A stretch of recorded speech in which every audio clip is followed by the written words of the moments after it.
ನಿನ್ನೆ ದಿವಸ ನಮ್ಮ ಮನೆಗೆ ಹೋಗುವಾಗ ವಿಚಾರ ಮಾಡ್ತಿದ್ದೆ, 4 ದಿವಸ ಉಪನ್ಯಾಸದಲ್ಲಿ ಏನೋ ಬುದ್ಧ ಹುಟ್ಟಲೇ ಇಲ್ಲಲ್ಲ ಅಂತ. ಅದಕ್ಕೊಂದು ಕಾರಣ ಇದೆ. ಅಡಿಪಾಯ ಗಟ್ಟಿ ಇದ್ದಷ್ಟು ಮೇಲೆ ಸೂಪರ್ ಸ್ಟ್ರಕ್ಚರ್ ಬೇಗ ಎದ್ದುಬಿಡುತ್ತೆ, ಫೌಂಡೇಶನ್ ಟೈಮ್ ತೊಗೊಳುತ್ತೆ. ನಾನು ಯಾಕೆ ಮುಖ್ಯ ಹೇಳಬೇಕಾಗಿತ್ತು ಅಂದರೆ, ಸಾಕಷ್ಟು ನಮ್ಮ ಮನಸ್ಸಿನಲ್ಲಿ ಗೊಂದಲಗಳು ಬಹಳ ಇದ್ದಾವೆ. ಅದರಲ್ಲೂ ಬುದ್ಧನ ಬಗ್ಗೆ ಗೊಂದಲ ಜಾಸ್ತಿ ಇಲ್ಲ, ಬೌದ್ಧ ಧರ್ಮದ ಬಗ್ಗೆ ತುಂಬ ಗೊಂದಲಗಳಿದ್ದಾವೆ. ಎಷ್ಟೋ ನಂಬಿಕೆಗಳು ಬುದ್ಧ ಧರ್ಮ ಹಿಂದೂ ಧರ್ಮವನ್ನು ವಿರೋಧಿಸಿ ಬಂತು ಅಂತ. ಹಾಗೆ ಅದಕ್ಕೆ ನಾನು ನಿನ್ನೆಯಿಂದ ಪ್ರಯತ್ನ ಮಾಡಿದ್ದೇನು ಅಂದರೆ, ವಿವೇಕಾನಂದರ ಮಾತಾಗಲಿ, ಪರಮಹಂಸರ ಮಾತಾಗಲಿ, ಉಪನಿಷತ್ತಿನ ಮಾತೇನಾದರೂ ಅಂದರೆ, ಬುದ್ಧ ಉಪನಿಷತ್ ಪರಂಪರೆಯನ್ನು ವಿರೋಧಿಸಲಿಲ್ಲ ಅನ್ನೋದನ್ನು ಮುಖ್ಯವಾಗಿ ಹೇಳಬೇಕಾದದ್ದು. ಆತ ವಿರೋಧಿಸಿದ್ದೇನು ಅನ್ನೋದನ್ನು ಇವತ್ತು ಸ್ವಲ್ಪ ಗಮನಿಸೋಣ. ಆತನ ಮನಸ್ಥಿತಿ ಯಾಕೆ ಹಂಗಾಯಿತು, ಆ ದೃಷ್ಟಿ ಯಾಕೆ ಹುಡ್ಕೋಕೆ ಹೋದ ಅಂತ ವಿಚಾರ ಮಾಡಿದಾಗ ನನಗನ್ನಿಸಿದ್ದು, ಬುದ್ಧ ಆತ ಫಾಲೋ ಮಾಡಿದ್ದೆಲ್ಲ ಉಪನಿಷತ್ ಪರಂಪರೆಯನ್ನೇ ಫಾಲೋ ಮಾಡಿದ್ದು. ಸಂಸ್ಕೃತ ಚೆನ್ನಾಗಿ ಕಲಿತ, ಪ್ರಾಕೃತ ಭಾಷೆಯಲ್ಲಿ, ಪಾಲಿ ಭಾಷೆಯಲ್ಲಿ ಹೇಳಬೇಕು ಅಂತ ಬಯಸಿದ. ಕರುಣೆ, ಅಸಾಧ್ಯವಾದಂಥ ಕರುಣೆ ಒಂದು. ಅದು ಏನು ಕಾರಣ ಅಂತ ಮುಂದೆ ನಾನು ಜೀವನ ಚರಿತ್ರೆ ತೊಗೊಂಡಾಗ ಹೇಳ್ತೀನಿ ಇವತ್ತಿಂದ. ಆದರೆ ಮುಖ್ಯವಾಗಿ ಹೇಳಬೇಕಾದದ್ದು ಅಂದರೆ, ಎಲ್ಲಿ ದಾರಿ ತಪ್ಪಿತು ಅಂತ. ನಮ್ಮಲ್ಲಿ ಎಲ್ಲ ಮಹಾನುಭಾವರೆಲ್ಲ ಆದದ್ದು ಪರಿಸ್ಥಿತಿ ಅದೇನೆ. ತುಂಬ ದೊಡ್ಡವರು ಜಗದ್ಗುರುಗಳು ಇರ್ತಾರೆ, ದೊಡ್ಡ ಸಾಧನೆ ಮಾಡಿದವರು. ಅವ್ರ ದರ್ಶನ ಯಾವ ಮಟ್ಟದ್ದಾಗಿರುತ್ತೆ ಅಂದರೆ, ಹಿಂದೆ ಬಂದವ್ರಿಗೆ ಅದನ್ನು ಹಿಡ್ಕೊಳ್ಳೋಕ್ಕಾಗಲ್ಲ. ಆ ದರ್ಶನದ ಎತ್ತರವನ್ನು ಮುಟ್ಟೋಕ್ಕಾಗದೆ ಹೋದಾಗ ತಮ್ಮ ಮಟ್ಟಕ್ಕೆ ಅದನ್ನು ಇಳಿಸ್ಕೊಂಡ್ಬಿಡ್ತಾರೇನೋ ಅಂತ ಅನಿಸುತ್ತೆ. ಇದು ಎಲ್ರಿಗೂ ಆದಂಥದ್ದು ಇದು. ಅದಕ್ಕೆ ನಿನ್ನೆ ನಾನು ನೋಡ್ತಾ ಬುದ್ಧನ ಬಗ್ಗೆ ಹೇಳ್ತಾ, ಉಪನಿಷತ್ ಪರಂಪರೆಯಲ್ಲಿ ದುಃಖಕ್ಕೆ ಜಾಸ್ತಿ ಒತ್ತಿಲ್ಲ. ನಮ್ಮಲ್ಲಿರೋದು ಯಾವಾಗಲೂ ನಮ್ಮ ತೈತರಿಯ ಉಪನಿಷತ್ತು ನೋಡಿದರೆ ಕೂಡ ಗೊತ್ತಾಗತ್ತೆ, ಮನುಷ್ಯನ ಅಭೀಪ್ಸೆಗಳಲ್ಲಿ ಅತ್ಯಂತ ಎತ್ತರ ಮಟ್ಟದ್ದು ಸಚ್ಚಿದಾನಂದ ಅಂತ. ಆನಂದ, ದುಃಖ ಇಲ್ಲ, ನೋವಿಲ್ಲ ಅಲ್ಲಿ. ಅಂದರೆ ಜಗತ್ತಲ್ಲಿ ನೋವಿಲ್ಲ ಅಂತ ಒಪ್ಕೊಳ್ಳಿಲ್ಲ ಅಂತಲ್ಲ, ನೋವಿದೆ. ಅದನ್ನು ಮೀರಿ ಎಂತಾಗಿರುವಂಥ ಸುಖ ಇದೆಯಲ್ಲ, ಅದು ಶಾಶ್ವತವಾದ ಸುಖ ಅಂತ. ಕೆಲವರು ನಂಬಿಕೊಳ್ಳೋದು ದುಃಖನೇ ಮುಖ್ಯ ಮನುಷ್ಯನಿಗೆ, ಆಗಾಗ ಸಣ್ಣ ಗಾಳಿ ಹಾಗೆ ಸುಖ ಬಂದು ಹೋಗ್ತದೆ ಅಂತ ಹೇಳ್ತಾರೆ. ಅದು ಹಾಗಲ್ಲ. ಅದು ನಮಗೆ ನೋವನ್ನು ಭಾಳ ದಿವಸ ಉಳಿಸ್ಕೋತೀವಿ ಮನಸ್ಸಲ್ಲಿ, ಹೀಗಾಗಿ ಭಾಳ ದಿವಸ ಇದ್ದಂಗೆ ಅನಿಸುತ್ತೆ. ಸುಖವನ್ನು ಬೇಗ ಮರೆತು ಬಿಡ್ತೀವಿ. ನೀವು ಕಲ್ಪನೆ ಮಾಡ್ಕೊಳ್ಳಿ, ಒಂದು ಹೊಸ ಕಾರೋ ಸ್ಕೂಟ್ರೋ ತೊಗೊಂಡ್ರಿ, ಅದ್ರ ಬಗ್ಗೆ ಪ್ರೀತಿ ಎಷ್ಟು ದಿವಸ ಇರ್ತದೆ ಅಂದ್ಕೊಂಡಿದ್ದೀರಿ? ಲಕ್ಷಗಟ್ಟಲೆ ಕೊಟ್ಟು ತೊಗೊಂಡಿದ್ದೀವಿ. ಅದನ್ನು ತೊಳೆದದ್ದು ಹೊಸದಾಗಿದ್ದಾಗ. ಆವಾಗ ತೊಳೆಯೋ ಕಾರಣ ಇಲ್ಲ, ಚೆನ್ನಾಗೇ ಇರ್ತದೆ ಅದು. ಆದರೆ ಆವಾಗೇ ತೊಳೆಯೋದು ನಾವು ಅದನ್ನು. ಮೊದಲನೇ ಗೆರೆ ಏನಾದರೂ ಬಿದ್ದರೆ ಆ ಬಾನೆಟ್ ಮೇಲೆ, ಎದೆ ಮೇಲೆ ಗೆರೆ ಬಿದ್ದಂಗೆ ಆಗುತ್ತೆ. ಇದು ಸುಮಾರು ಒಂದು 4-5 ತಿಂಗಳು ಅಷ್ಟೇ. ಆಮೇಲೆ ಇನ್ನೊಂದು 4 ಗೆರೆ ಬಿದ್ದರೂ ಏನು ತಲೆ ಕೆಡೋಣ, 2 ವರ್ಷಕ್ಕೆ ಏನು ಬದಲಾಯಿಸ್ಬಿಡೋಣ, ಚೇಂಜ್ ಮಾಡಿಬಿಡೋಣ ಅನಿಸುತ್ತೆ ಅಲ್ವಾ? ಅಕಸ್ಮಾತ್ ಆ ಕಾರಿಗೊಂದು ಏನಾದರೂ ಪೆಟ್ಟಾಗಿ ಆಕ್ಸಿಡೆಂಟ್ ಆದರೆ 10 ವರ್ಷ ಮರೆಯಲ್ಲ ನಾವು ಅದನ್ನು. ಅದು ನೆನಪಿದೆಯಾ? ಇಲ್ಲೇ ಆದದ್ದು ಆ ಜಾಗದ ಕಾರಣ ಅನ್ನೋಂಗೆ ಮಾಡ್ತೀವಿ. ನನ್ನ ಮನಸ್ಸಲ್ಲಿ ಸ್ವಭಾವ ಹೇಗೆ ಬಂದುಬಿಟ್ಟಿದೆ ಅಂದರೆ, ದುಃಖ ನೋವನ್ನು ಬಹಳ ದಿವಸ ಭಕ್ತಿಯಿಂದ ಕಾಪಾಡ್ಕೊಂಡು ಹೋಗ್ತೀವಿ, ಸುಖವನ್ನು ಬೇಗ ಮರೆತು ಬಿಡ್ತೀವಿ. ಹೀಗಾಗಿ ನಮಗೇನು ಅನಿಸುತ್ತೆ ಅಂದರೆ, ದುಃಖನೇ ಕಾಯಮು ಅಂತ ಅನಿಸುತ್ತೆ. ಅದಲ್ಲ ಅಂತ ಹೇಳಬೇಕಾದದ್ದು. ಅದಕ್ಕೆ ನೀನೇ ನಾನು ಘಟನೆಯನ್ನು ಹೇಳಿದ್ದು, ಝೆನ್ ಮಾಸ್ಟರ್ ಹೇಳಿದ್ದು, how to become a hero when you are hurt ಅಂತ.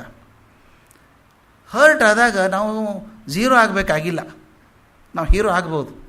ಅದು ಮನಸ್ಥಿತಿಯನ್ನು ನಾವು ಬೆಳೆಸ್ಕೊಂಡಾಗ ಎಂಥ ಕಷ್ಟದ ಪರಿಸ್ಥಿತಿಯಲ್ಲಿ ಕೂಡ ನಾವು ಎತ್ತರ ಬರ್ಬೋದು ಅಂತ ಅದು ಮುಖ್ಯವಾಗಿ ಹೇಳಬೇಕಾದದ್ದು. ಈ ಸುಖ ದುಃಖ ಅನ್ನೋದು ನಾವು ನೋಡುವ ದೃಷ್ಟಿಯಲ್ಲಿದೆ ಅಂತ ಮುಖ್ಯವಾಗಿ ಹೇಳಬೇಕಾದದ್ದು. ಯಾವ ರೀತಿಯಿಂದ ನೋಡ್ತೀವೋ ಸುಖ ದುಃಖ. ಈಗ ಬೆಟ್ಟ ಹತ್ಕೊಂಡು ಹೋಗಬೇಕು. ಏನ್ರಿ ಬೆಟ್ಟ ಹತ್ಕೊಂಡು ಹೋಗ್ಬೇಕಲ್ಲ, ಬಹಳ ಕಷ್ಟ ಅಂತ ಒದ್ದಾಡ್ಬೋದು. ಇನ್ನೊಬ್ರು ಹೇಗಿದ್ರು 2 ದಿವಸ ವಾಕಿಂಗ್ ಹೋಗಿಲ್ಲಲ್ವಾ, ಇದು ಒಳ್ಳೇದಾಯ್ತು ಬಿಡು, ನೋಡೋ ದೃಷ್ಟಿ ಅಷ್ಟೇ. ಅದನ್ನು ಬೆಟ್ಟ ಅಥವಾ ವಾಕಿಂಗ್ ಆಗಲಿಲ್ಲ 2 ದಿವಸ, ಚೆನ್ನಾಗಾಯ್ತು, ಮಾಡ್ಬೋದು ಅಂತ ನೋಡ್ಕೋಬೋದು. ಒಂದು ಮುಖ್ಯ ಹೇಳಬೇಕಾದದ್ದಂದರೆ, ಸುಖ ಇಲ್ಲದೆ ದುಃಖ ಅರ್ಥ ಆಗಲ್ಲ, ದುಃಖ ಇಲ್ಲದೆ ಸುಖ ಗೊತ್ತಾಗಲ್ಲ. ಆ ಥಿಯರಿ ಆಫ್ ಕಾಂಪ್ಲಿಮೆಂಟ್ಯಾರಿಟಿ ಅಂತ ಕರಿತೀವಿ. ಒಂದಿಲ್ಲದೆ ಇನ್ನೊಂದು ಅರ್ಥವೇ ಆಗಲ್ಲ. ಜೀವನದಲ್ಲಿ ಸುಖ ಅನ್ನೋದು ಇಲ್ಲದೆ ಹೋದರೆ ದುಃಖ ಡಿಫೈನ್ ಮಾಡೋಕ್ಕೆ ಆಗಲ್ಲ. ಕಲ್ಪನೆ ಮಾಡ್ಕೊಳ್ಳಿ, ಕತ್ಲೆ ಇಲ್ಲದೆ ಹೋದರೆ ಹಗಲಿಗೆ ಏನಾದರೂ ಬೆಲೆ ಇದೆಯಾ? ಹಗಲು ಅಂತ ಪದ ಬಂದದ್ದು ಯಾಕೆ ಅಂದರೆ, ರಾತ್ರಿ ಅಂತ ಒಂದಿದೆ, ರಾತ್ರಿ ಆದಮೇಲೆ ಹಗಲು ಬರ್ತದೆ ಅಂತ. ಹಗಲು ಇರೋದ್ರಿಂದ ರಾತ್ರಿಗೆ ಬೆಲೆ ಬಂತು, ರಾತ್ರಿ ಇರೋದ್ರಿಂದ ಹಗಲಿಗೆ ಬೆಲೆ ಬಂತು. ಅದೇ ರೀತಿ ಸಾವಿರೋದ್ರಿಂದ ಜೀವನಕ್ಕೊಂದು ಬೆಲೆ ಬಂತು.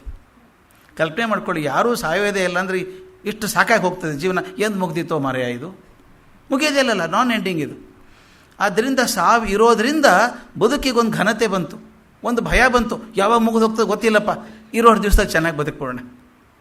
ಇರೋಷ್ಟು ದಿವಸ ಅಂತ ಯಾಕೆ ಬಂತು ಅಂದರೆ ಎಂಡ್ ಖಾತ್ರಿ ಇದೆ ನಮಗೆ. ಆ ಸಾವು ಇರೋದ್ರಿಂದ ಬದುಕಿಗೊಂದು ಅರ್ಥ ಬಂತು. ಅದರಿಂದ ಮುಖ್ಯವಾಗಿ ಹೇಳಬೇಕಾದದ್ದು, ಸುಖ ಒಂದು ಘಟನೆ, ದುಃಖವೂ ಒಂದು ಘಟನೆ. ಯಾವುದನ್ನು ಜಾಸ್ತಿ ದಿವಸ ಹೃದಯದಲ್ಲಿ ಹೊತ್ಕೋತೇವೋ ನಮ್ಮ ಜೀವನ ಅದಾಗಿಬಿಡುತ್ತೆ. ಮುಖ್ಯವಾಗಿ ಸುಖ ಬಂದದ್ದನ್ನು ಸಂತೋಷ ಪಡಬೇಕು. ಆಗ ಬಂದಾಗ ಮರೆತು ಹೋಗ್ಬಿಡುತ್ತೆ ನಮಗೆ. ನಾನು ಹಿಂದಕ್ಕೊಂದ್ಸಲ ಹೇಳಿದ್ದೆ ಅಂತ ನೆನಪು ನನಗೆ. ಮಾಸ್ತಿಯವರಿಂದ ತುಂಬ ಕಲ್ತುಬಿಟ್ಟಿದ್ದೇನೆ ನಾನು. ಅವರು ಎಷ್ಟು ದೊಡ್ಡ ದಾರ್ಶನಿಕರು, ಬರೀ ಸಣ್ಣ ಕಥೆಗಾರರು ಅಂತ ಹೇಳ್ತೀವಿ. ಅವರು ಒಂದೊಂದು ಮಾತು, ಒಂದೊಂದು ಘಟನೆಗಳನ್ನು ಬರೆದಿದ್ದಾರೆ. ಒಂದು ಘಟನೆ ನನಗೆ ನೆನಪಿದೆ. ಅವ್ರು ಮಾಸ್ತಿಯವ್ರ ಮನೆಗೆ ಕೂತಾಗ ಇಬ್ಬರು ಗಂಡ ಹೆಂಡತಿ ಬಂದರು ಅವ್ರ ಕಡೆಗೆ, ವಯಸ್ಸಾದವರು, ಪರಿಚಯದವರು. ಕೂತ್ಕೊಳ್ಳಿ ಅಂದರು ಮಾಸ್ತಿ. ಅವ್ರು ಕೂತ್ಕೊಂಡು ಹೋ ಅಂತ ಒಳಗೆ ಶುರು ಮಾಡಿಬಿಟ್ರು ಗಂಡ ಹೆಂಡತಿ ಇಬ್ಬರು. ಇವ್ರು ಗಾಬರಿ, ಯಾಕ್ರಿ ಏನಾಯಿತು, ಯಾಕೆ ಅಳ್ತಾ ಇದ್ದೀರಿ ಇಬ್ಬರು ಅಂತ. ನನ್ನ ಮಗ ಅನ್ನೋದು ಅಳೋದು. ಮಗನಿಗೇನಾಯಿತು ಪಾಪ ಅಂತ ಇವ್ರು ಕಾಳಜಿ. ಏನಾಯ್ತು ಮಗನಿಗೆ? ಅವನಿಗೇನಾಗತ್ತೆ ಸ್ವಾಮಿ, ನನಗೆ ಮೋಸ ಮಾಡಿ ಹೋಗ್ಬಿಟ್ಟ, ನಾನು ಹಾಳು ಮಾಡಿಬಿಟ್ಟ, ಜೀವನ ದುಃಖ ತುಂಬಿಟ್ಟ ಅಂತ ಒಳಗೆ ಶುರು ಮಾಡಿದರು. ಏನು ಮಾಡಿದ ನಿಮ್ಮ ಮಗ? ನನ್ನ ಮಗನ ಗೊತ್ತಲ್ಲ ಸರ್ ನಿಮಗೆ. ಈಗ ನೋಡಿ, ಮದುವೆ ಆಗಿ ಒಂದು 2 ವರ್ಷ ಆಗಿದೆ, ಹೆಂಡ್ತಿನ ಕಟ್ಕೊಂಡು ಬೇರೆ ಮನೆಗೆ ಹೋಗ್ಬಿಟ್ಟ. ಅದನ್ನು ಬಿಟ್ಟು ವಯಸ್ಸಾದ ಅಪ್ಪ ಅಮ್ಮನ ಬಿಟ್ಟು ಹೋದ. ನೀನು ಜೀವನ ತುಂಬ ಬರೀ ದುಃಖನೇ, ಅವನಿಗೆ ಸಂತೋಷನೇ ಪಟ್ಟಿಲ್ಲ ನಾನು ಜೀವನದಲ್ಲಿ ಅಂತ ಶುರು ಮಾಡಿದರು. ಹತ್ರ ಒಂದು 5 ನಿಮಿಷ ಇಬ್ಬರು ಗಂಡ ಹೆಂಡ್ತಿ ಪಾಳಿ ಪ್ರಕಾರ, ನನ್ನ ಮಗ ಮೋಸ ಮಾಡಿಬಿಟ್ಟ, ನಮ್ಮ ಮಗ ಮೋಸ ಮಾಡಿದ, ಬರೀ ದುಃಖ ಆಯಿತು ನಮ್ಮ ಜೀವನದಲ್ಲಿ ಅಂತ. ಅದಕ್ಕೆ ಮಾಸ್ತಿ ಕೇಳಿದಂತೆ, ಒಂದು ನಿಮಿಷ ರೀ, ನಿಮ್ಮ ಮದುವೆ ಆದಮೇಲೆ ಭಾಳ ವರ್ಷದ ನಾನು ಹುಟ್ಟಿದ್ನಲ್ಲ ನಿಮಗ? ಹೌದು ಸ್ವಾಮಿ, ಭಾಳ ವರ್ಷದ ಹುಟ್ಟಿದ. ನೀವು ತಂದೆಲ್ಲ ನಮಗೆ ಪೇಡೆ ಎಲ್ಲ ಕೊಟ್ಟಿದ್ರಲ್ಲ, ಸ್ವೀಟ್ ತಂದು ಕೊಟ್ಟಿರಲಿಲ್ಲ, ಮಗ ಹುಟ್ಟಿದ ಅಂಥೇಳಿ. ಕೊಡಲಾರದೆ ಇರೋಕ್ಕಾಗತ್ತೆ ಸರ್, ಮಗ ಹುಟ್ಟಿದ್ರೆ ಕೊಡಬೇಕಲ್ವಾ? ಕೊಟ್ಟಿರಿ ಸ್ವೀಟ್ ಅವಾಗ. ಆಮೇಲೆ ಶಾಲೆಗೆ ಹೋಗುವಾಗ ಆ ಹುಡುಗನಿಗೆ ಯೂನಿಫಾರ್ಮ್ ಹಾಕಿ ಫೋಟೋ ತೆಗೆಸಿ ಎಲ್ಲರಿಗೂ ತೋರಿಸಿ, ಮಗ ಹೆಂಗೆ ಕಾಣ್ತಾನೆ ನೋಡಿ ಅಂತ ಸಂತೋಷ ಪಟ್ಟಿರಲಿಲ್ವ? ಆಗಲ್ವಾ ಸರ್? ಮಗ ಶಾಲೆಗೆ ಹೋಗ್ಬೇಕಾದ್ರೆ ಸಂತೋಷ ಅಲ್ವಾ? ಮಾಡಿದ್ದೀವಿ. ಮತ್ತು ಅವ್ನು ಶಾಲೆಯಲ್ಲಿ ಹೈಸ್ಕೂಲಲ್ಲಿ ರ್ಯಾಂಕ್ ಬಂದ ಅಂತಲ್ಲ? ಹೌದು ಸರ್, ರ್ಯಾಂಕ್ ಬಂದ. ಅವಾಗಲೂ ತಂದೆಲ್ಲ ಸಿಹಿ ಹಂಚಿದ್ರಿ ಎಲ್ಲರಿಗೂ ನೀವು? ಹೌದು ಸರ್, ಹಂಚಿದ್ವಿ ಸರ್, ಸಿಹಿ ಹಂಚಿದ್ವಿ. ಮತ್ತು ಸಂತೋಷ ಆಗಿತ್ತಲ್ಲ ಸರ್, ಹಚ್ಚಬೇಕಲ್ಲ ಅಂದರು. ಮತ್ತು ಅವನಿಗೆ PUC ಆದಮೇಲೆ ಇಂಜಿನಿಯರಿಂಗ್ ಸೀಟ್ ಸಿಗ್ತಲ್ಲ ಮೆರಿಟಲ್ಲಿ? ಹೌದು ಸ್ವಾಮಿ, ಭಾಳ ಮೆರಿಟಲ್ಲಿ ಬಂದು ಹುಡುಗ, ಬುದ್ಧಿವಂತ ಅವನು. ಅವಗೂ ಗೊತ್ತು ನನಗೆ, PUC ಆದಮೇಲೆ ಇಂಜಿನಿಯರಿಂಗ್ ಸೀಟ್ ಸಿಕ್ಕಾಗೂ ಸ್ವೀಟ್ ಕೊಟ್ಟಿದ್ರಿ ಬಂದು ಎಲ್ಲರಿಗೂ ನೀವು? ಹೌದು ಸ್ವಾಮಿ, ಕೊಡದೇ ಇರೋಕ್ಕಾಗತ್ತಾ? ಆಮೇಲೆ ಅವ್ನು ಕ್ಯಾಂಪಸ್ ಇಂಟರ್ವ್ಯೂ ಆಯಿತು, ತಾನೇ ಸೆಲೆಕ್ಷನ್ ಆಯಿತು, ದೊಡ್ಡ ಸಂಬಳ, ಮೊದಲೇ ಸಂಬಳ ತಂದು ಅಮ್ಮನ ಕೈಯಲ್ಲಿ ಕೊಟ್ಟ. ಹೌದು ಸ್ವಾಮಿ, ಕೊಟ್ಟಿದ್ದ. ಎಷ್ಟು ಸಂತೋಷ ಪಟ್ಟಿದ್ರಲ್ವ ನೀವು? ಹೌದು ಸ್ವಾಮಿ, ಸಂತೋಷ ಪಟ್ಟಿದ್ವಿ.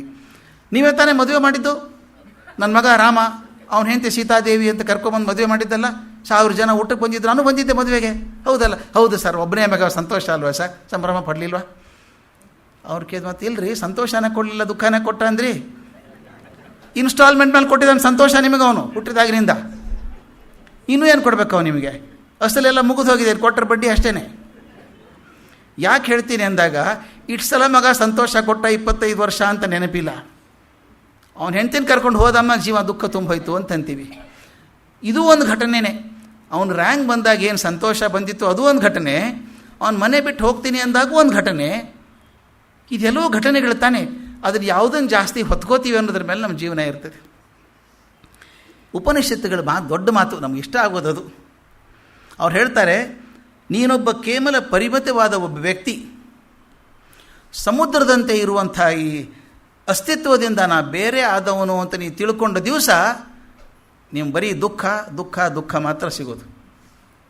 ನಾನೊಬ್ಬನೇ ಬೇರೆ, ಅಸ್ತಿತ್ವ ಬೇರೆ ಅಂತ ಅಂದ್ಕೊಂಡಾಗ ಯಾಕೆ ದುಃಖ ಬರುತ್ತೆ ಅಂತ ಉಪನಿಷತ್ತು ಉದಾಹರಣೆ ಕೂಡ ಕೊಡ್ತದೆ. ಯಾಕೆ ಆಗ್ತದೆ ದುಃಖ, ಯಾಕೆ ಬರ್ತದೆ ಅಂದರೆ, ನಾನು ಜೀವನ ಏನು ಮಾಡ್ಕೊಂಡಿದ್ದೀನಿ, ನಾನು ವಿಶೇಷ, ನಾನು ಬೇರೆ ಅಂದ್ಕೊಂಡಾಗ ಅದರ ಮೂಲ ಕೇಂದ್ರ ಯಾರು?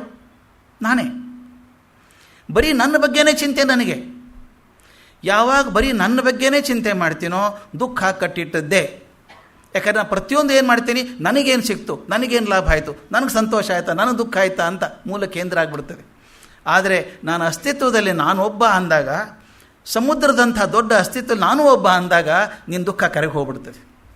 ಅದಕ್ಕೆ ಹೇಳ್ತಾರೆ, ಅದಕ್ಕೆ ನಮ್ಮ ಮಂತ್ರಗಳೆಲ್ಲ ಬರೋದು ಅದೇ ಅಲ್ವಾ? ಸಂಗಚ್ಛದ್ವಮ್ ಅಂತ ಅನ್ನೋದಾಗಲಿ, ಸಹನಾಭವತು ಸಹನೋ ಭುನಕ್ತು ಹೇಳೋ ಮಾತು ಉದ್ದೇಶ ಅದು. ನಾನು ಒಬ್ಬನೇ ಹೋಗೋಕ್ಕಾಗಲ್ಲ, ಜೊತೆಗೆ ಹೋಗಬೇಕು.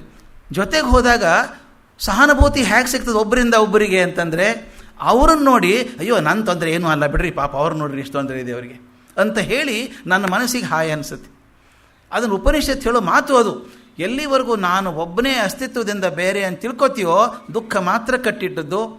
ನಾನು ಎಲ್ಲರಲ್ಲೂ ಒಂದು ಅಂತ ಅನ್ನೋದಾದರೆ ನನ್ನ ದುಃಖ ಹಂಚ್ಕೊಂಡು ಬಿಡ್ತದೆ ಅಂತ. ನೋಡಿ, ಇವನು ಭಾರತೀಯ ಅಲ್ಲ, ಮನುಷ್ಯ. ಎಂಥ ಅದ್ಭುತವಾದ ಘಟನೆ ಬರೀತಾನೆ.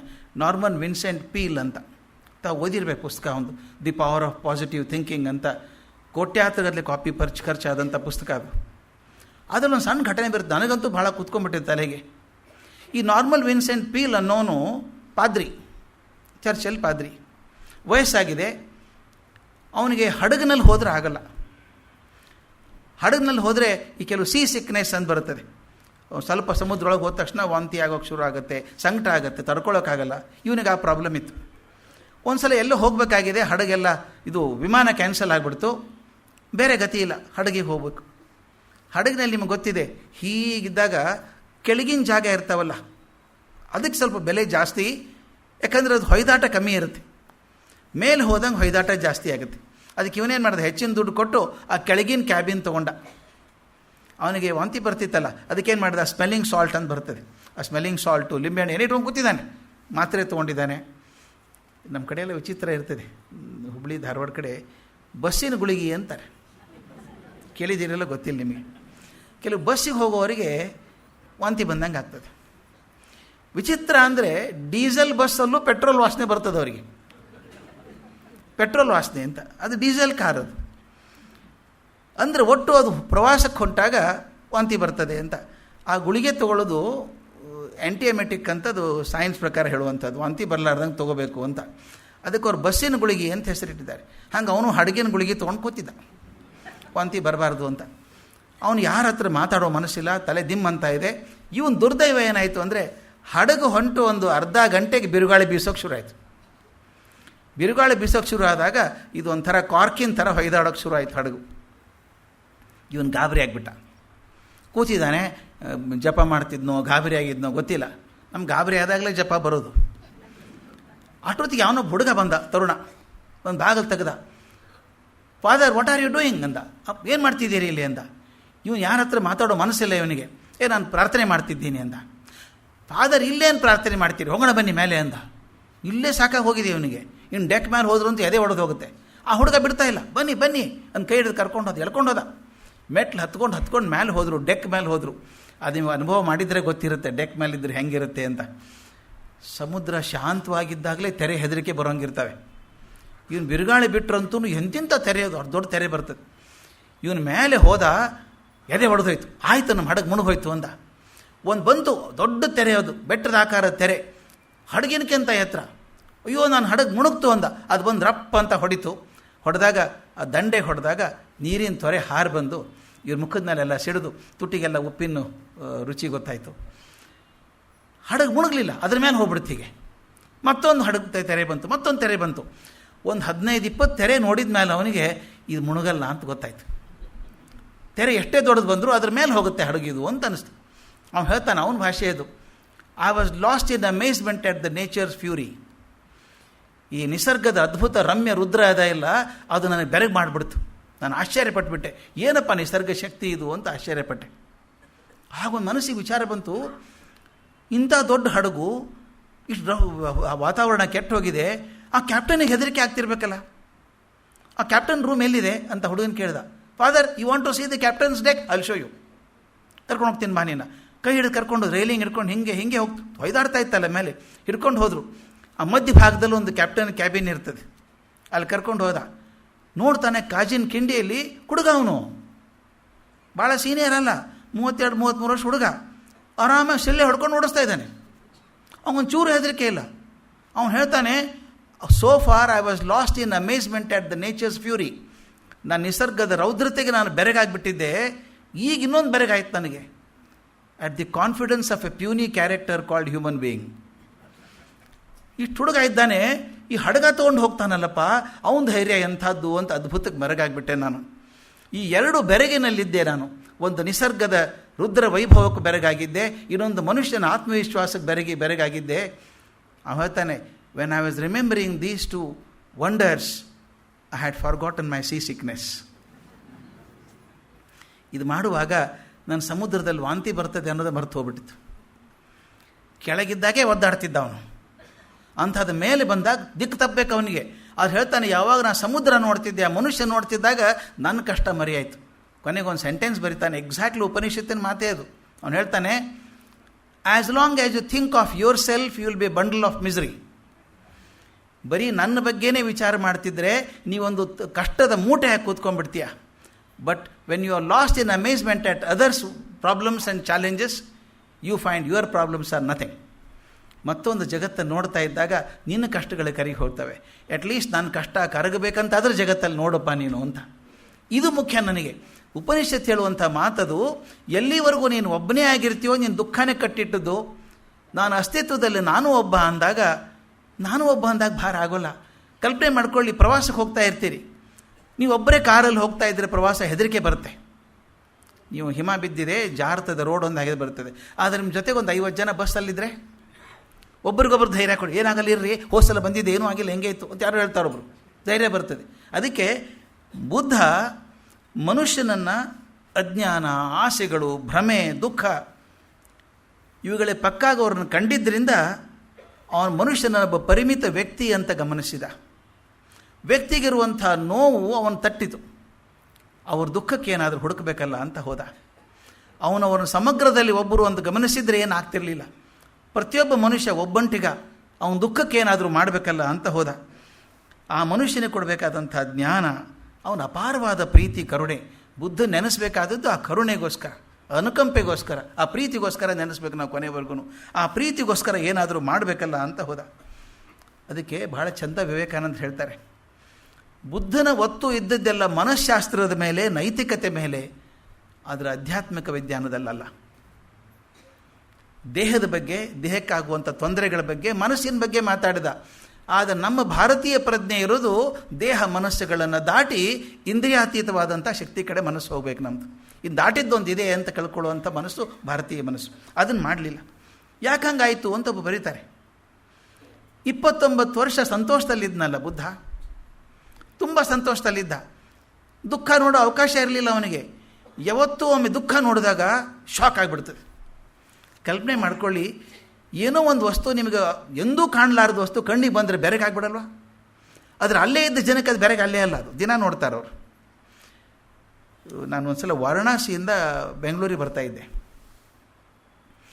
ಸಾಕಷ್ಟು ಜನ ಪರದೇಶಿಯರೆಲ್ಲ ಇದ್ದರು ಅದರೊಳಗಡೆ, ಏರ್ಕ್ರಾಫ್ಟ್ ಒಳಗೆ, ಏರ್ ಇಂಡಿಯಾ.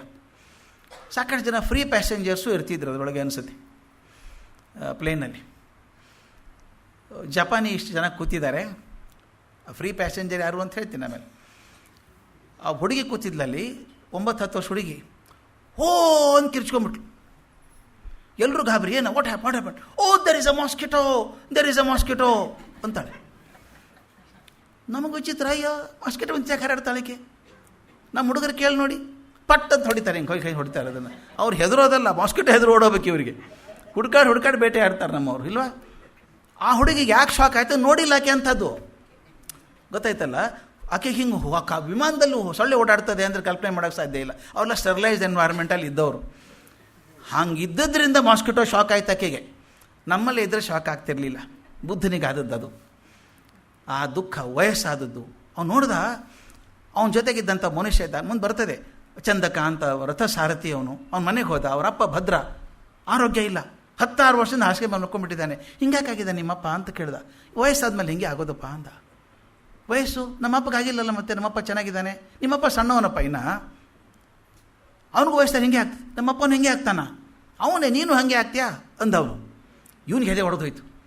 ವಯಸ್ಸಾದವನು ಕಂಡೇ ಇಲ್ಲ ಅವನು. ಶುದ್ಧೋಧನ ಹೆಂಗೆ ಚಂದ ವ್ಯವಸ್ಥೆ ಮಾಡಿಟ್ಟಿದ್ದ ಅಂದರೆ, ವಯಸ್ಸಾದವರು, ರೋಗಿಷ್ಠವ್ರು ಕಣ್ಣಿಗೆ ಬೀಳಬಾರ್ದು, ಯಾಕಂದರೆ ಎಲ್ಲಿ ತಪ್ಪಿ ಹೋಗ್ಬಿಡ್ತಾನೆ ಇವನು ಅಂತ ಹೆದರಿಕೆ. ಹಾಗಿರೋದ್ರಿಂದ ಶಾಕ್ ಆಯಿತು ಅವನಿಗೆ. ಆದ್ದರಿಂದ ಯಾವಾಗಲೂ ಹೇಳ್ತೀನಿ, I should be grateful to Shuddhodana for bringing M in almost A sterilised environment. The suffering shocked him. ಅವನು ಶಾಕ್ ಆಗಿದ್ದಿಲ್ಲ ಅಂದರೆ ಬುದ್ಧ ಆಗ್ತಿರ್ಲಿಲ್ಲೇನೋ ಅವನು. ಆ ಶಾಕ್ ಆಯಿತು. ಇನ್ನೊಂದೇನು ಕಂಡ ಅಂದರೆ ಅವನು, ಆ ಕಾಲಕ್ಕೆ ಆದಂಥ ಅನುಭವ.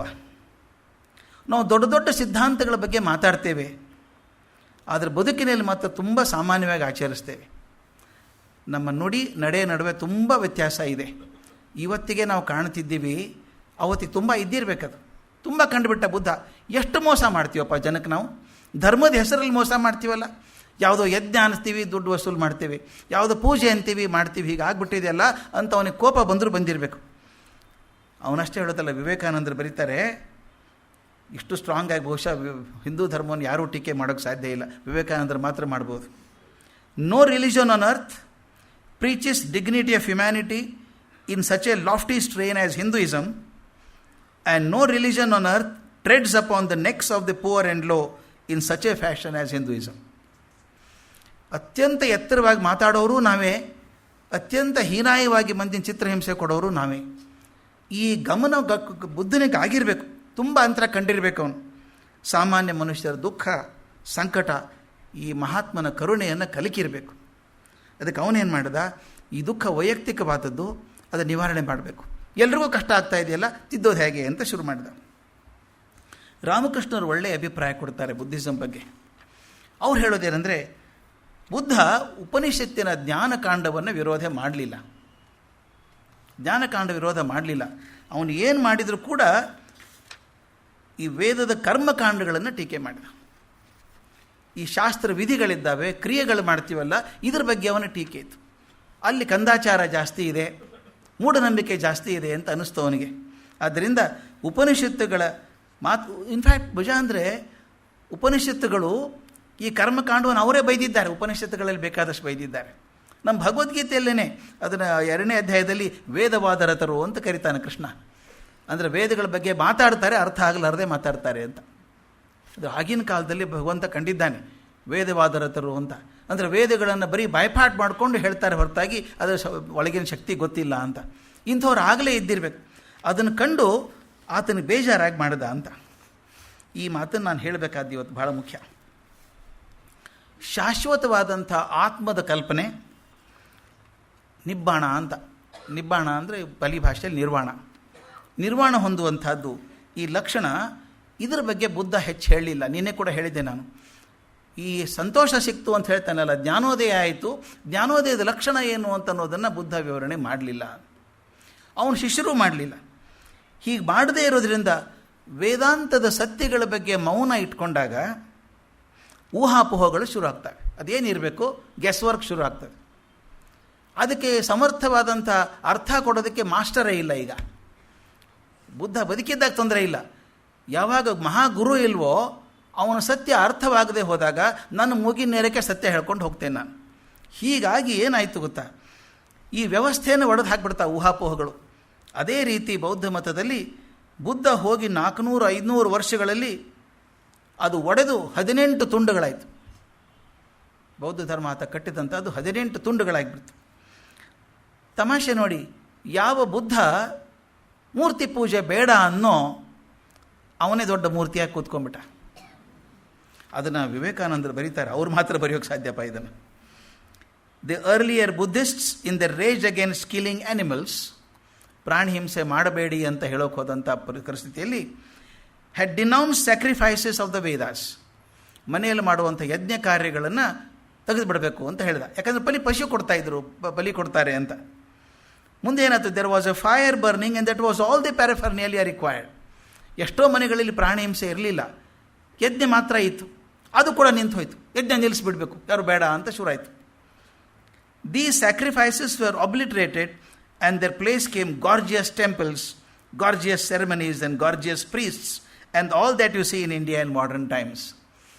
ನೀವು ದೇವಸ್ಥಾನ ಬೇಡ, ಯಜ್ಞ ಬೇಡ ಅಂದಂಥ ಬುದ್ಧ ಧರ್ಮದೊಳಗೇ ಅತ್ಯಂತ ಸಮೃದ್ಧವಾದಂಥ ದೇವಸ್ಥಾನಗಳು ಬಂದು, ಅತ್ಯಂತ ಸಮೃದ್ಧವಾದಂಥ ವಿಗ್ರಹಗಳು ಬಂತು. ಅದಕ್ಕೆ ಅವರು ಚಂದ ಹೇಳ್ತಾರೆ, I smile when I read books written by some modern people who ought to have known better that the Buddha was the destroy of Brahminical idolatry. ಆತ ಈ ವೇದಾಂತ ಧರ್ಮದ ಮೂರ್ತಿ ಪೂಜೆಯನ್ನು ವಿರೋಧ ಮಾಡಿದವನು, ತೆಗೆದು ಹಾಕಿದ್ದು ನೆನಪಿರಬೇಕು ಅವರಿಗೆ. Little do they know that Buddhism created Brahminism and idolatry in India. ಬುದ್ಧಿಸಮೇ ಮತ್ತೆ ಪುರೋಹಿತಶಾಹಿಯನ್ನು ವಾಪಸ್ ತೊಗೊಂಬಂತು. ಯಾಕಂದರೆ ಆ ಗುಡಿಗಳಲ್ಲಿ ಪೂಜೆ ಮಾಡಬೇಕಲ್ಲ, ಬುದ್ಧನ ವಿಗ್ರಹ ಕೂಡಿಸಿದ್ದಾರೆ. ನನಗನ್ಸೋ ಮಟ್ಟಿಗೆ ಪ್ರಪಂಚದ ಅತ್ಯಂತ ಬೆಲೆ ಬಾಳುವ ಮೂರ್ತಿಗಳು ಇವತ್ತೇನಾದರೂ ಇದ್ದರೆ ಬುದ್ಧನ ಮೂರ್ತಿಗಳೇ. ಕಾಂಪಿಟೇಷನ್ ಮೇಲೆ ಕೂಡಿಸೋದು, ಇಷ್ಟೇ ಎತ್ತರ ಬುದ್ಧ ಇಷ್ಟೇ ಎತ್ತರ ಬುದ್ಧ ಅಂತ. ಅದೊಂದು ಹುಚ್ಚು ಕಾಂಪಿಟೇಷನ್ ಆಗಿಬಿಟ್ಟಿದೆ, ಎಲ್ಲಕ್ಕಿಂತ ನಾವೇ ಎತ್ತರ ಅಂತ, ಎಲ್ಲದೂ ಎತ್ತರ ಅದಕ್ಕಿಂತ ದೊಡ್ಡದು ಮಾಡಬೇಕು ಅಂತ. ಬುದ್ಧನ ಮೂರ್ತಿಗಳು ದೊಡ್ಡ ದೊಡ್ಡದು, ಏನು ಬಂಗಾರದ ಮೂರ್ತಿಗಳು, ಹಸ್ತಿದಂಥದ ಮೂರ್ತಿಗಳು ಅವೆಲ್ಲ ಕೂಡಿಸಿಟ್ಟಿದ್ದಾರೆ. ಅಂದರೆ ಯಾವುದನ್ನು ಬೇಡ ಅಂತ ಬುದ್ಧ ಅನ್ನೋ, ಯಾವುದೋ ಒಂದು ಸಿನಿಮಾ ನೋಡಿದ್ದೆ ನಾನು, ಹಾಗೆ ಇತ್ತು. ದೇವರು ಬೇಡ ಅಂದವನು ಅವನೇ ದೇವರಾಗಿ ಕೂತ್ಕೊಂಡ್ಬಿಡ್ತಾನೆ, ಅವನೇ ಬೇಗ ಬಿಡ್ತಾನೆ, ಹಾಗಾಗ್ಬಿಡ್ತು. ಅದು ಬರೀತಾರೆ, thus in spite of preaching of mercy to animals, in spite of sublime ethical religion, in spite of the hair splitting discussions about the existence or non-existence of a permanent soul, the whole building of Buddhism tumbled down to piecemeal. ಯಾವಾಗ ಆತ್ಮದ ಸತ್ಯತೆ ಬಗ್ಗೆ, existence ಬಗ್ಗೆ, ಇರುವಿಕೆ ಬಗ್ಗೆ ನಿಮಗೆ doubt ಇದೆ ಅಂದಾಗ, ಇದೆ ಅಂತ ಕೆಲವರು, ಇಲ್ಲ ಅಂತ ಕೆಲವರು, ಇರೋದಾದರೆ ಹೀಗಿರ್ತದೆ ಅಂತ ಹೇಳಿ ಬರೀ ಚರ್ಚೆಗಳಾಗಿ ಒಡೆದು ಚೂರಾಯಿತು. And the ruin was simply hideous. ಇದನ್ನು ಮಾತು ಎಲ್ಲ ನೆನೆಸ್ಕೋಬೇಕು ನಾವು. ವಿವೇಕಾನಂದ ಎಷ್ಟು ವಿಚಾರ ಮಾಡಿ ಬರೆದಿರಬೇಕು. ದ ಮೋಸ್ಟ್ ಹೈಡಿಯಸ್ ಸೆರೆಮನೀಸ್, ಅತ್ಯಂತ ಕೀಳಾದ ಸಮಾರಂಭಗಳು, the most horrible and most obscene books that human hands ever wrote, ಅತ್ಯಂತ ಅಶ್ಲೀಲವಾದಂಥ ಪುಸ್ತಕಗಳು, and the obscene books that human minds had ever wrote or human brains ever conceived, the most bestial forms that ever passed under the name of religion. ಪಶುಪ್ರಾಯವಾದಂಥ ಕೃಷಿ ಕ್ರಿಯೆಗಳು ಶುರುವಾಯಿತು. All have been the creation of this degraded Buddhism. Degraded Buddhism. ಬುದ್ಧನ ಬಗ್ಗೆ complaint ಇಲ್ಲ ವಿವೇಕಾನಂದರಿಗೆ, ಅದು ಯಾವ ಮಟ್ಟಕ್ಕೆ ಇಳಿಸ್ಬಿಟ್ಟಿವಿ ಅಂತಂದರೆ ಅದೊಂದು ಹೈಡಿಯಸ್ ಬೀಸ್ಟಿಯಲ್ ಫಾರ್ಮ್ ಆಗಿಬಿಡ್ತು ಅಂತ ಬರೀತಾರೆ. ಆದರೆ ಮುಂದೆ ಅವ್ರು ಹೇಳ್ತಾರೆ, the Tartars and the Baluchis and all hideous races of mankind came to India and became Buddhists. Tartars, ಬಲೂಚಿಸ್ತಾನದಿಂದ ಜನ ಬಂದರು, ಹೊಸ ಧರ್ಮ ಸೇರ್ಕೊಂಡ್ಬಿಟ್ರು, ಎಲ್ಲರೂ ಸೇರ್ಕೊಂಡ್ಬಿಟ್ಟು ಏನಾಯಿತು, became Buddhist and assimilated with us and brought their national customs, and the whole of our national life became a huge page of the most horrible and the most bestial customs. ಅವರೆಲ್ಲ ತಂದು ಏನೋ ಸೇರಿಸ್ಕೊಂಡು ಪೂರ್ತಿ ಹಾಳು ಮಾಡಿಬಿಟ್ಟಿರೋದನ್ನು. ಅದಕ್ಕೆ ಹೇಳ್ತಾರೆ, that was the inheritance this boy Shankara got from the Buddhists, and from that time to this, the whole work in India is a reconquest of this Buddhist degradation by the Vedanta. ಅವತ್ತಿಂದ ಇಲ್ಲಿವರೆಗೂ ಶಂಕರಾಚಾರ್ಯರಿಂದ ಶುರುವಾಗಿ ಇಲ್ಲಿವರೆಗೂ ನಡೆದದ್ದೇನು ಅಂದರೆ, ನಮ್ಮ original ವೇದಾಂತ ಏನಿತ್ತು ಅದು ಎಲ್ಲಿ ಕೆಟ್ಟು ಹೋಯ್ತೋ ಅದನ್ನು ಮತ್ತೆ ಪುನರುತ್ಥಾನ ಮಾಡಬೇಕು ಪರಿಸ್ಥಿತಿ ಬಂತು. ಅದಕ್ಕೆ ಶಂಕರಾಚಾರ್ಯರು ದೊಡ್ಡವರಾಗ್ತಾರೆ ಅಂತ ಹೇಳ್ತಾರೆ.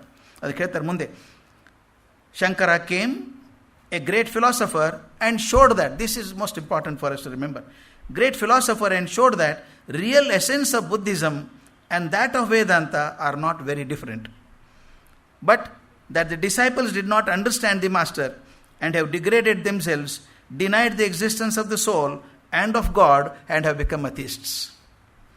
ಭಾಳ ಚಂದ. ಶಂಕರಾಚಾರ್ಯರು ಬಂದು ಹೇಳಿದರು, ವೇದಾಂತದ ಹಾದಿ ಬೇರೆ ಅಲ್ಲ, ಬುದ್ಧಿಸ್ಟದ ಹಾದಿ ಬೇರೆ ಅಲ್ಲ, ಎರಡೂ ಒಂದೇ ಇದ್ದು ಅದನ್ನು ಶಂಕರಾಚಾರ್ಯ ಪ್ರಯತ್ನ ಮಾಡಿದ್ದಂದರೆ ಅವತ್ತಿಂದ ಇವತ್ತಿನವರೆಗೂ ಎಲ್ಲಿ ವೇದಾಂತ ಕೆಟ್ಟು ಹೋಗಿತ್ತೋ ಅದನ್ನು ಪುನರುತ್ಥಾನ ಮಾಡಲಿಕ್ಕೆ ಹೊರಟಿದ್ದಾರೆ ಅಂತ ಹೇಳ್ತಾರೆ. ಕೊನೆಗೊಂದು ಮಾತನ್ನು ಹೇಳ್ತಾರೆ, ಶಿಷ್ಯರಿಗೆ ಆ ಪರಮ ಗುರುವಿನ ಹೃದಯ ಅರ್ಥವಾಗದೆ ಅದನ್ನು ಕೆಳದರ್ಜೆಗಳಿಸಿಬಿಟ್ರು ಅಂತ ಆದದ್ದು. ಇದು ಬುದ್ಧನ ತಪ್ಪಲ್ಲ. ಯಾಕೆ ಈ ಮಾತನ್ನು ಹೇಳಬೇಕು ಅಂದರೆ, ಬುದ್ಧನ ಬಗ್ಗೆ ತಪ್ಪು ಅಂತ ಹೇಳ್ತಾ ಇಲ್ಲ, ಭಾಳ ದೊಡ್ಡ ಗುರುಗಳಿಗೆ ಎಲ್ಲರಿಗೂ ಆದದ್ದು. ಆ ನಿರೀಕ್ಷೆಗೆ ಎತ್ತಕ್ಕಾಗಲ್ಲ ಶಿಷ್ಯರಿಗೆ. ಆದ್ದರಿಂದ ಏನು ಮಾಡ್ತೀವಿ ನಾವು, ಅವ್ರ ಮಟ್ಟಕ್ಕೆ ನಾವು ಏರದೆ ಹೋದಾಗ ಅವ್ರನ್ನ ನಮ್ಮ ಮಟ್ಟಕ್ಕೆ ಇಳಿಸ್ಕೊಂಡ್ಬಿಡೋದು, ನಮ್ಮ ಶಕ್ತಿ ಪ್ರಕಾರ ಇಳಿಸ್ಕೊಳ್ಳೋದು. ಹೀಗಾದ ತೊಂದರೆ ಆಯಿತು.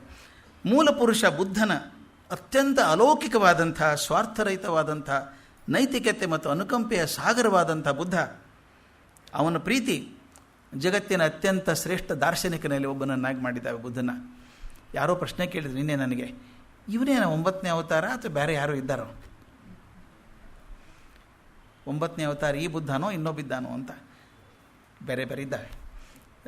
ಕೆಲವು ಪರಂಪರೆಯಲ್ಲಿ ಭಾಗವತ ಕಥೆಗಳನ್ನ ಹಿಡ್ಕೊಂಡು ಹೋದರೆ ಇನ್ನೊಬ್ಬ ಬುದ್ಧ ಇದ್ದಾನೆ ಅಲ್ಲಿ, ಬೌದ್ಧ ಅಂತ, ಅವನು ಬೇರೆ, ಅದು 9ನೇ ಅವತಾರ, ಅದು ಬೇರೆ. ಆದರೆ ಸಮಾಜ ಜಗತ್ತು ಒಪ್ಕೊಂಡಿರೋದು ಕರುಣೆಯ ಸಾಗರವೇ ಆದಂಥ ಬುದ್ಧ ಅವತಾರಿ ಅನ್ನೋದಕ್ಕೆ ಖಂಡಿತ ಲಾಯಕಾದವನು ಅಂತ ಒಪ್ಕೊಂಡಿದ್ದು. ಈಗ ಅವನ ಜೀವನ ಕ್ವಿಕ್ಕಾಗಿ ನೋಡ್ಬೇಕು ನಾವು ಇನ್ನಿರುವಂಥ 2.5 ದಿವಸದಲ್ಲಿ. ನಮ್ಮ ಜಂಬೂ ದ್ವೀಪದ ವೈಶಿಷ್ಟ್ಯ ಅಂದಂಥ ವೈಜಂತಿ ಮಾಲೆ ಇದ್ದಂಥ ಹಿಮಾಲಯ ಪರ್ವತ ಇದೆಯಲ್ಲ, ನೇಪಾಳ ದೇಶ ಅದರ ತಪ್ಪಲಲ್ಲಿರುವಂಥದ್ದು. ಸ್ವಲ್ಪ ಕೆಳಗೆ ಬಂದರೆ ಶಾಕ್ಯರು ಅನ್ನುವಂಥ ಕ್ಷತ್ರಿಯ ಜನ ಇದ್ದರು. ಅನೇಕ ಜಾನಪದಗಳು ಬೇಸಿಕ್ಲಿ. ಅಂಥವುಗಳಲ್ಲಿ ಕಪಿಲವಸ್ತು ಅನ್ನುವಂಥ ಒಂದು ಜಾನಪದ ಕ್ಷೇತ್ರ. ಸುಮಾರು 80,000 ಸಂಸಾರಗಳಿತ್ತಂತೆ ಕಪಿಲವಸ್ತುವಿನಲ್ಲಿ. ಇದು ಶಾಕ್ಯರದ ಮೊದಲು ಸಂಪೂರ್ಣವಾದಂಥ ಪ್ರಜಾತಂತ್ರ ಇದ್ದಂಥ ದೇಶ ಅದು. ಆದರೆ ಮುಂದೆ ಕೋಸಲ ದೇಶ ಜೋರಾದಾಗ ಪ್ರಸೇನಜಿತ್ ಅನ್ನುವಂಥ ರಾಜ ಬಂದು ಅವನು ಪ್ರಬಲನಾದಾಗ ಇವರಿಗೆ ಬೇರೆ ಹಾದಿ ಇಲ್ಲದೆ ಅವನ ಆಳ್ವಿಕೆಯನ್ನು ಸಹಿಸ್ಕೋಬೇಕಾಯ್ತು. ಇವರು ಒಳ ಆಡಳಿತಕ್ಕೇನು ಬಂಧ ಇಲ್ಲ, ಚೆನ್ನಾಗಿರ್ಬೋದು. ಆದರೆ ದೊಡ್ಡ ದೊಡ್ಡ ವಿಷಯಗಳಲ್ಲಿ ಅವನ ಮಾತು ಕೇಳಬೇಕು, ಪ್ರತಿ ವರ್ಷ ಕಪ್ಪ ಕೊಡಬೇಕು. ಅಂತಾರಾಷ್ಟ್ರಗಳ ವ್ಯವಹಾರ ಬಂದಾಗ ಅವನ ಕೋಸಲ ಪ್ರಸೇನಜಿತ್ತನ್ನು ಕೇಳಬೇಕು. ಹೀಗಾಗಿ ಒಂದು ಥರದ ದಾಸ್ಯ ಕಾಡ್ತಾ ಇತ್ತು. ಇದರ ಜನನಾಯಕ, ಕಪಿಲವಸ್ತುವಿನ ಜನನಾಯಕ ಆದವನು ಗೌತಮ ಗೋತ್ರದ ಶುದ್ಧೋಧನ ರಾಜ ಅಂತ. ಶುದ್ಧೋಧನ ರಾಜ ಇವನ ಮೂಲ ಪುರುಷ ಇಕ್ಷ್ವಾಕು ಅಂತ ಒಂದು ಪ್ರತೀತಿ ಇತ್ತು. ಇಕ್ಷ್ವಾಕುನ ಮನೆತನಕ್ಕೆ ಸೇರಿದವನು ಇವನು ಅಂತ. ಇವನ ಮಡದಿ ಹೆಸರು ಮಹಾಮಾಯೆ ಅಥವಾ ಮಾಯಾದೇವಿ ಅಂತ. ಅಲ್ಲಿ ಹತ್ತಿರದಲ್ಲಿ ದೇವದಹ ಅಂತ ಒಂದು ಜಾಗ ಇದೆ. ದೇವದಹದ ಜಾನಪದ ನಾಯಕ ಅಂಜನ ಶಾಕ್ಯ ಅಂತ. ಅಂಜನ ಶಾಕ್ಯನ ಮಗಳಿಗೆ. ಅಂಜನ ಶಾಕ್ಯನ ಹೆಂಡತಿ ಸುಲಕ್ಷಣೆ ಅಂತ. ಮಹಾಮಾಯೆ ನನಗೆ ಭಾಳ ಮುಖ್ಯ, ಅಥವಾ ಮಾಯಾದೇವಿ ಭಾಳ ದೊಡ್ಡ ಪಾತ್ರ ನನಗನಿಸಿದ್ದು. ಅಂದರೆ ಎಷ್ಟೋ ಸಲ ನಾವು ಓದ್ಬೇಕಾದ್ರೆ ಅಂದ್ಕೊಂಡದ್ದು, ನಾನು ಹತ್ತದ್ದು ಉಂಟು ಪುಸ್ತಕ ಓದಬೇಕಾದ್ರೆ, ಬುದ್ಧನಿಗೆ ಆ ಗುಣ ಬಂದಿದ್ದರೆ ತಾಯಿಯಿಂದಾನೇ ಬಂದದ್ದು. ಆ ತಾಯಿ ಕರುಣೆಯ ಮೂರ್ತಿ ಆಕೆ ಮಾಯಾದೇವಿ ಅಂದರೆ. ಬುದ್ಧನ ಜೊತೆಗೆ ಇರಲಿಲ್ಲ ಭಾಳ ದಿವಸ, ಮತ್ತು ಬೇರೆ. ಆದರೆ DNA ಬಂದಿರಬೇಕದು ಅನಿಸುತ್ತೆ ನನಗೆ.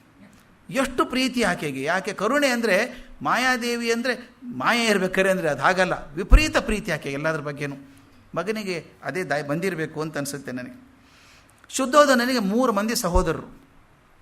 ನಾನು ಯಾಕೆ ಮಾತನ್ನು ಹೇಳ್ತಿದ್ದೀನಿ ಅಂದರೆ, ಬೇರೆ ಬೇರೆ ಪುಸ್ತಕಗಳಲ್ಲಿ ಬೇರೆ ಬೇರೆ ಹೆಸರುಗಳು ಬರ್ತವೆ. 2600 ವರ್ಷ ಹಿಂದಿನ ಕಥೆ ಅಲ್ವಾ. ಕೆಲವು ಸೇರ್ತವೆ, ಕೆಲವು ಬಿಟ್ಟು ಹೋಗ್ತವೆ. ನಾನು ಸ್ವಲ್ಪ ಗಟ್ಟಿಯಾಗಿ ಸಂಶೋಧನೆ ಮಾಡಿದ್ದವ್ರನ್ನ ಇಟ್ಕೊಂಡು ಮಾಡ್ಕೊಂಡಿದ್ದು. ಅವನ 3 ಜನ ಶಿಷ್ಯರು. ಇವನು ದೊಡ್ಡವರು ಯಾರು ಅಂತ ಗೊತ್ತಾಗಲ್ಲ. ಶುದ್ಧೋಧನ ರಾಜ ಆದಮೇಲೆ ಅವನೇ ಜ್ಯೇಷ್ಠ ಪುತ್ರ ಇರಬೇಕು ಅಂತ ಅನ್ಕೋಬೇಕು. ಆ 3 ಜನ ತಮ್ಮಂದ್ರೆ ಯಾರು ಅಂದರೆ ಶುಕ್ಲೋಧನ ಅಂತ ಒಬ್ಬವ, ಅಮೃತೋಧನ ಅಂತ ಒಬ್ಬವ, ದ್ರೋಣೋಧನ ಅಂತ ಒಬ್ಬ. 3 ಜನ ತಮ್ಮಂದರು. ಶುಕ್ಲೋಧನನಿಗೆ 2 ಮಕ್ಕಳು, ಮಹಾನಾಮ ಮತ್ತು ಅನುರುದ್ಧ ಅಂತ. ತಾವು ಬುದ್ಧನ ಜೀವನ ಚರಿತ್ರೆ ಓದಿದಾಗ ಇವೆಲ್ಲ ಬೇಕಾಗ್ತವೆ ಹೆಸರು. ಯಾಕೆ ಮೊಟ್ಟ ಮೊದಲನೇ ಭಿಕ್ಷುಗಳಾದವರು ಇವರೆಲ್ಲ. ಎಲ್ಲ ತಮ್ಮಂದರು ಭಿಕ್ಷುಗಳಾಗಿಬಿಡ್ತಾರೆ. ಮಹಾನಾಮ ಬುದ್ಧನಿಗಿಂತ ಹೆಚ್ಚು ವಯಸ್ಸಾದವನು, 1-2 ವರ್ಷ ದೊಡ್ಡವನು. ಅನುರುದ್ಧ ಅಂತ 2ನೇದವನು. ಅಮೃತೋಧನನ ಮಗ ಆನಂದ. ಆನಂದನ ಮರೆಯೋಕ್ಕೆ ಸಾಧ್ಯ ಇಲ್ಲ. ಬುದ್ಧ ನೆನೆಸ್ಕೋಬೇಕಾದ್ರೆ ಆನಂದ ಇರಬೇಕು. ಕೊನೆ ಕ್ಷಣದವರೆಗೂ ಇದ್ದವನು ಆನಂದ. ಅವನ ದೇಹದ ಇನ್ನೊಂದು ಭಾಗ ಅನ್ನೋ ಹಾಗೆ ಬದುಕಿದವನು ಆನಂದ. ಅವನು ಅಮೃತೋಧನನ ಮಗ. ದ್ರೋಣೋಧನನ ಮಗ ಭಲ್ಲಿಕ ಅಂತ. ಆಮೇಲೆ ಶುಕ್ಲೋಧನನ ಹೆಂಡತಿ, ಅವನ ತಂಗಿ ಅಮೃತಾದೇವಿ ಅಂತ. ಅದು ಯಾಕೆ ಹೇಳ್ತಿದ್ದೀನಿ, ಕಾರಣ ಇದೆ. ಶುಕ್ಲೋಧನ ಅಂದರೆ ನಮ್ಮ ಶುದ್ಧೋಧನನ ತಮ್ಮ. ಅವನ ಹೆಂಡತಿ ತಂಗಿ ಅಮೃತಾದೇವಿ. ಆಕೆ ಗಂಡ 2 ಹೆಸರಿತ್ತು. ದಂಡಪಾಣಿ ಅಂತ ಒಂದು ಹೆಸರು, ಮತ್ತು ಇನ್ನೊಂದು ಸುಪ್ರಬುದ್ಧ ಅಂತ 2 ಹೆಸರು. 2 ಹೆಸರು ಬಳಕೆ ಆಗುತ್ತೆ. ಯಾಕೆ ಇವ್ರ ಹೆಸರು ಹೇಳಿದೆ ಅಂದರೆ, ಅಮೃತಾದೇವಿ ಮತ್ತು ಸುಪ್ರಬುದ್ಧನಿಗೆ 2 ಮಕ್ಕಳು. ಒಬ್ಬ ದೇವದತ್ತ ಅಂತ ಒಬ್ಬ ಹುಡುಗ, ಇನ್ನೊಬ್ಬ ಮಗಳು ಯಶೋಧರೆ ಅಂತ. ಯಶೋಧರೆಯನ್ನು ಮರೆಯೋಕ್ಕಾಗಲ್ಲ ನಾವು. ಯಶೋಧರೆ ಮುಂದೆ ಬುದ್ಧನ ಮದುವೆ ಆಗುವಂಥವಳು. ಶಾಕ್ಯರ ಪಾಲಿಗೆ ಶುದ್ಧೋಧನನೇ ದೇವರು, ಅವನೇ ರಾಜ, ಕಪಿಲವಸ್ತುವಿನ ರಾಜಧಾನಿ. ಅಪಾರವಾದಂಥ ವೈಭವ ಅಂತೇನಿರಲಿಲ್ಲ. ಒಂದು ದೊಡ್ಡ ಅರಮನೆ ಇತ್ತು, ಬೇಕಾದಷ್ಟು ಜಾಗ ಇತ್ತು, ರಾಜೋದ್ಯಾನ ಇತ್ತು. ಆ ಕುಟುಂಬದವ್ರನ್ನೆಲ್ಲ ರಾಜ ಪರಿವಾರ ಅಂತ ಜನ ಗಮನಿಸ್ತಾ ಇದ್ದರು. ಶುದ್ಧೋಧನ ತನ್ನ ರಾಜತ್ವದ ಅಹಂಕಾರ ಮಾತ್ರ ಇಟ್ಕೋತಿರಲಿಲ್ಲ. ದೊಡ್ಡ ಕೃಷಿಕ, ಬೇಸಿಕ್ಲಿ ಕೃಷಿಕ, ಬೇಕಾದಷ್ಟು ಕೃಷಿ ಭೂಮಿ. ಅವನು ಸಾಮಾನ್ಯ ಕೃಷಿಕರ ಹಾಗೆ ಕೃಷಿ ಕೆಲಸಕ್ಕೂ ಹೋಗ್ತಾ ಇದ್ದಂತೆ ಅವಾಗವಾಗ ಜೊತೆಗಿರೋದು. ಅವನಿಗೆ ಕಪಿಲವಸ್ತು ಅಲ್ಲದೆ ಲುಂಬಿಣಿ ಅಂತ ಒಂದು ಊರು. ಆ ಲುಂಬಿಣಿಯೊಳಗೆ ಒಂದು ಕೃಷಿ ಜಮೀನು ಬೇಕಾದಷ್ಟಿತ್ತು. ಅದಕ್ಕೆ ಅವನು ಆಗಾಗ ಹೋಗೋದಕ್ಕೆ ಏನು ಮಾಡ್ದ, ಅಲ್ಲಿ ವಿಶ್ರಾಂತಿ ಗೃಹ ಕಟ್ಟಿಸಿದ್ದಾನೆ. ಅಲ್ಲೊಕ್ಕಲ್ಲಿ ಹಸುಗಳನ್ನಿಟ್ಟಿದ್ದಾನೆ, ನಡ್ತಿದ್ದು. ಅಲ್ಲಿ ಮೇಲೆ ಹೋಗಿ ಬರೋನು. ತುಂಬ ಚೆಂದ ಇತ್ತಂತೆ ಜಾಗ ಅದು, ಗಿಡ ಮರಗಳಿಂದ ಕೂಡಿದ್ದು. ಆಗಾಗ ಹೆಂಡ್ತಿನ ಕರ್ಕೊಂಡು ಹೋಗಿ ಬರೋನು ಲುಂಬಿಣಿಗೆ. ಈ ಮಾಯಾದೇವಿ ತಂದೆ ಕೂಡ ಕೃಷಿಕನೇ, ಅಂಜನ ಶಾಕ್ಯ ಕೂಡ ಕೃಷಿಕನೇ.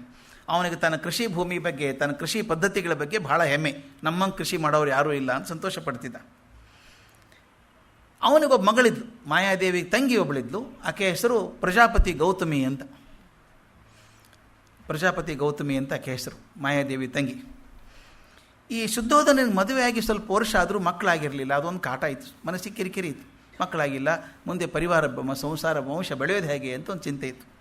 ಒಂದು ದಿವಸ ಮಾಯಾದೇವಿ ಬೆಳಗಿನ ಜಾಗದಲ್ಲಿ ತನಗೊಂದು ಕನಸು ಬಿತ್ತು ಅಂತ ಹೇಳ್ತಾಳೆ. ಬೆಳಗಿನ ಜಾವದಲ್ಲಿ ಕನಸುಗಳು ಸಾಮಾನ್ಯವಾಗಿ ಸತ್ಯ ಆಗ್ತವೆ, ಇದು ನಂಬಿಕೆಗಳು, ಅದು ಕಾರಣ ಬೇರೆ.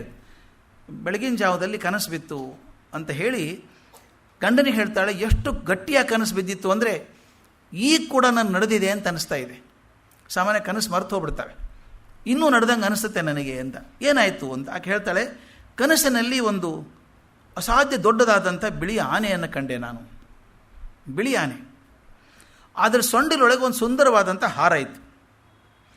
ಮೊದಲು ಆನೆ ಹಾರ ತೊಗೊಂಡು ಬರೋದು ನೋಡಿ ಗಾಬರಿ ಆಗಿಬಿಡ್ತು ನನಗೆ, ಎಲ್ಲಿ ನಾನು ತುಳಿದು ಹಾಕ್ಬಿಡ್ತದೋ ಅಂತ ಗಾಬರಿ ಆಯಿತು. ಆದರೆ ಅದು ಬರಲಿಲ್ಲ, ದೂರ ನಿಂತ್ಕೊಳ್ತು. ಅದನ್ನು ಹಾಗೆ ನೋಡ್ತಿರ್ಬೇಕಾದ್ರೆ ಅದರ ಕಣ್ಣುಗಳು ತುಂಬ ಸೌಮ್ಯ ಆಗಿವೆ ಅಂತ ಅನ್ನಿಸ್ತು. ಇನ್ನೂ ಹತ್ತಿರ ನೋಡಿದಾಗ ಕರುಣೆ ತುಂಬಿಕೊಂಡಿದೆ ಆನೆ ಕಣ್ಣೊಳಗೆ ಅಂತ ಅನ್ನಿಸ್ತು. ಆನೆ ದೊಡ್ಡ ಪ್ರಾಣಿ, ಅದರ ಕಣ್ಣೊಳಗೆ ಕರುಣೆ ತುಂಬಿಕೊಂಡಿದೆ ಅಂತ ಅನ್ನಿಸ್ತು. ಅದನ್ನು ಹೋಗಿ ಮುಟ್ಟಬೇಕು ಅಂತ ಅನ್ನಿಸ್ತು. ಅಷ್ಟು ಆತ್ಮೀಯತೆ ಬಂತು ನನಗೆ. ಅದು ನಿರ್ಭಯವಾಗಿ ಹೀಗೆ ನೋಡ್ತಾ ಇದ್ನಲ್ಲ, ಆನೆ ಮುಂದೆ ಬಂದುಬಿಡ್ತು. ಬಂದು ಏನು ಮಾಡ್ತು ಗೊತ್ತಾ, ನಾನು ಸುತ್ತಲೂ 3 ಪ್ರದಕ್ಷಿಣೆ ಹಾಕ್ತು. ಆನೆ ನನ್ನ ಸುತ್ತಲೂ 3 ಪ್ರದಕ್ಷಿಣೆ ಹಾಕಿ ನನ್ನ ತಲೆಗೆ ಹಾರ ಹಾಕ್ತದೆ, ನನ್ನ ಕುತ್ತಿಗೆಗೆ ಹಾರ ಹಾಕ್ತದೆ ಅಂತ ಅಂದ್ಕೊಂಡಿದ್ದೆ ನಾನು.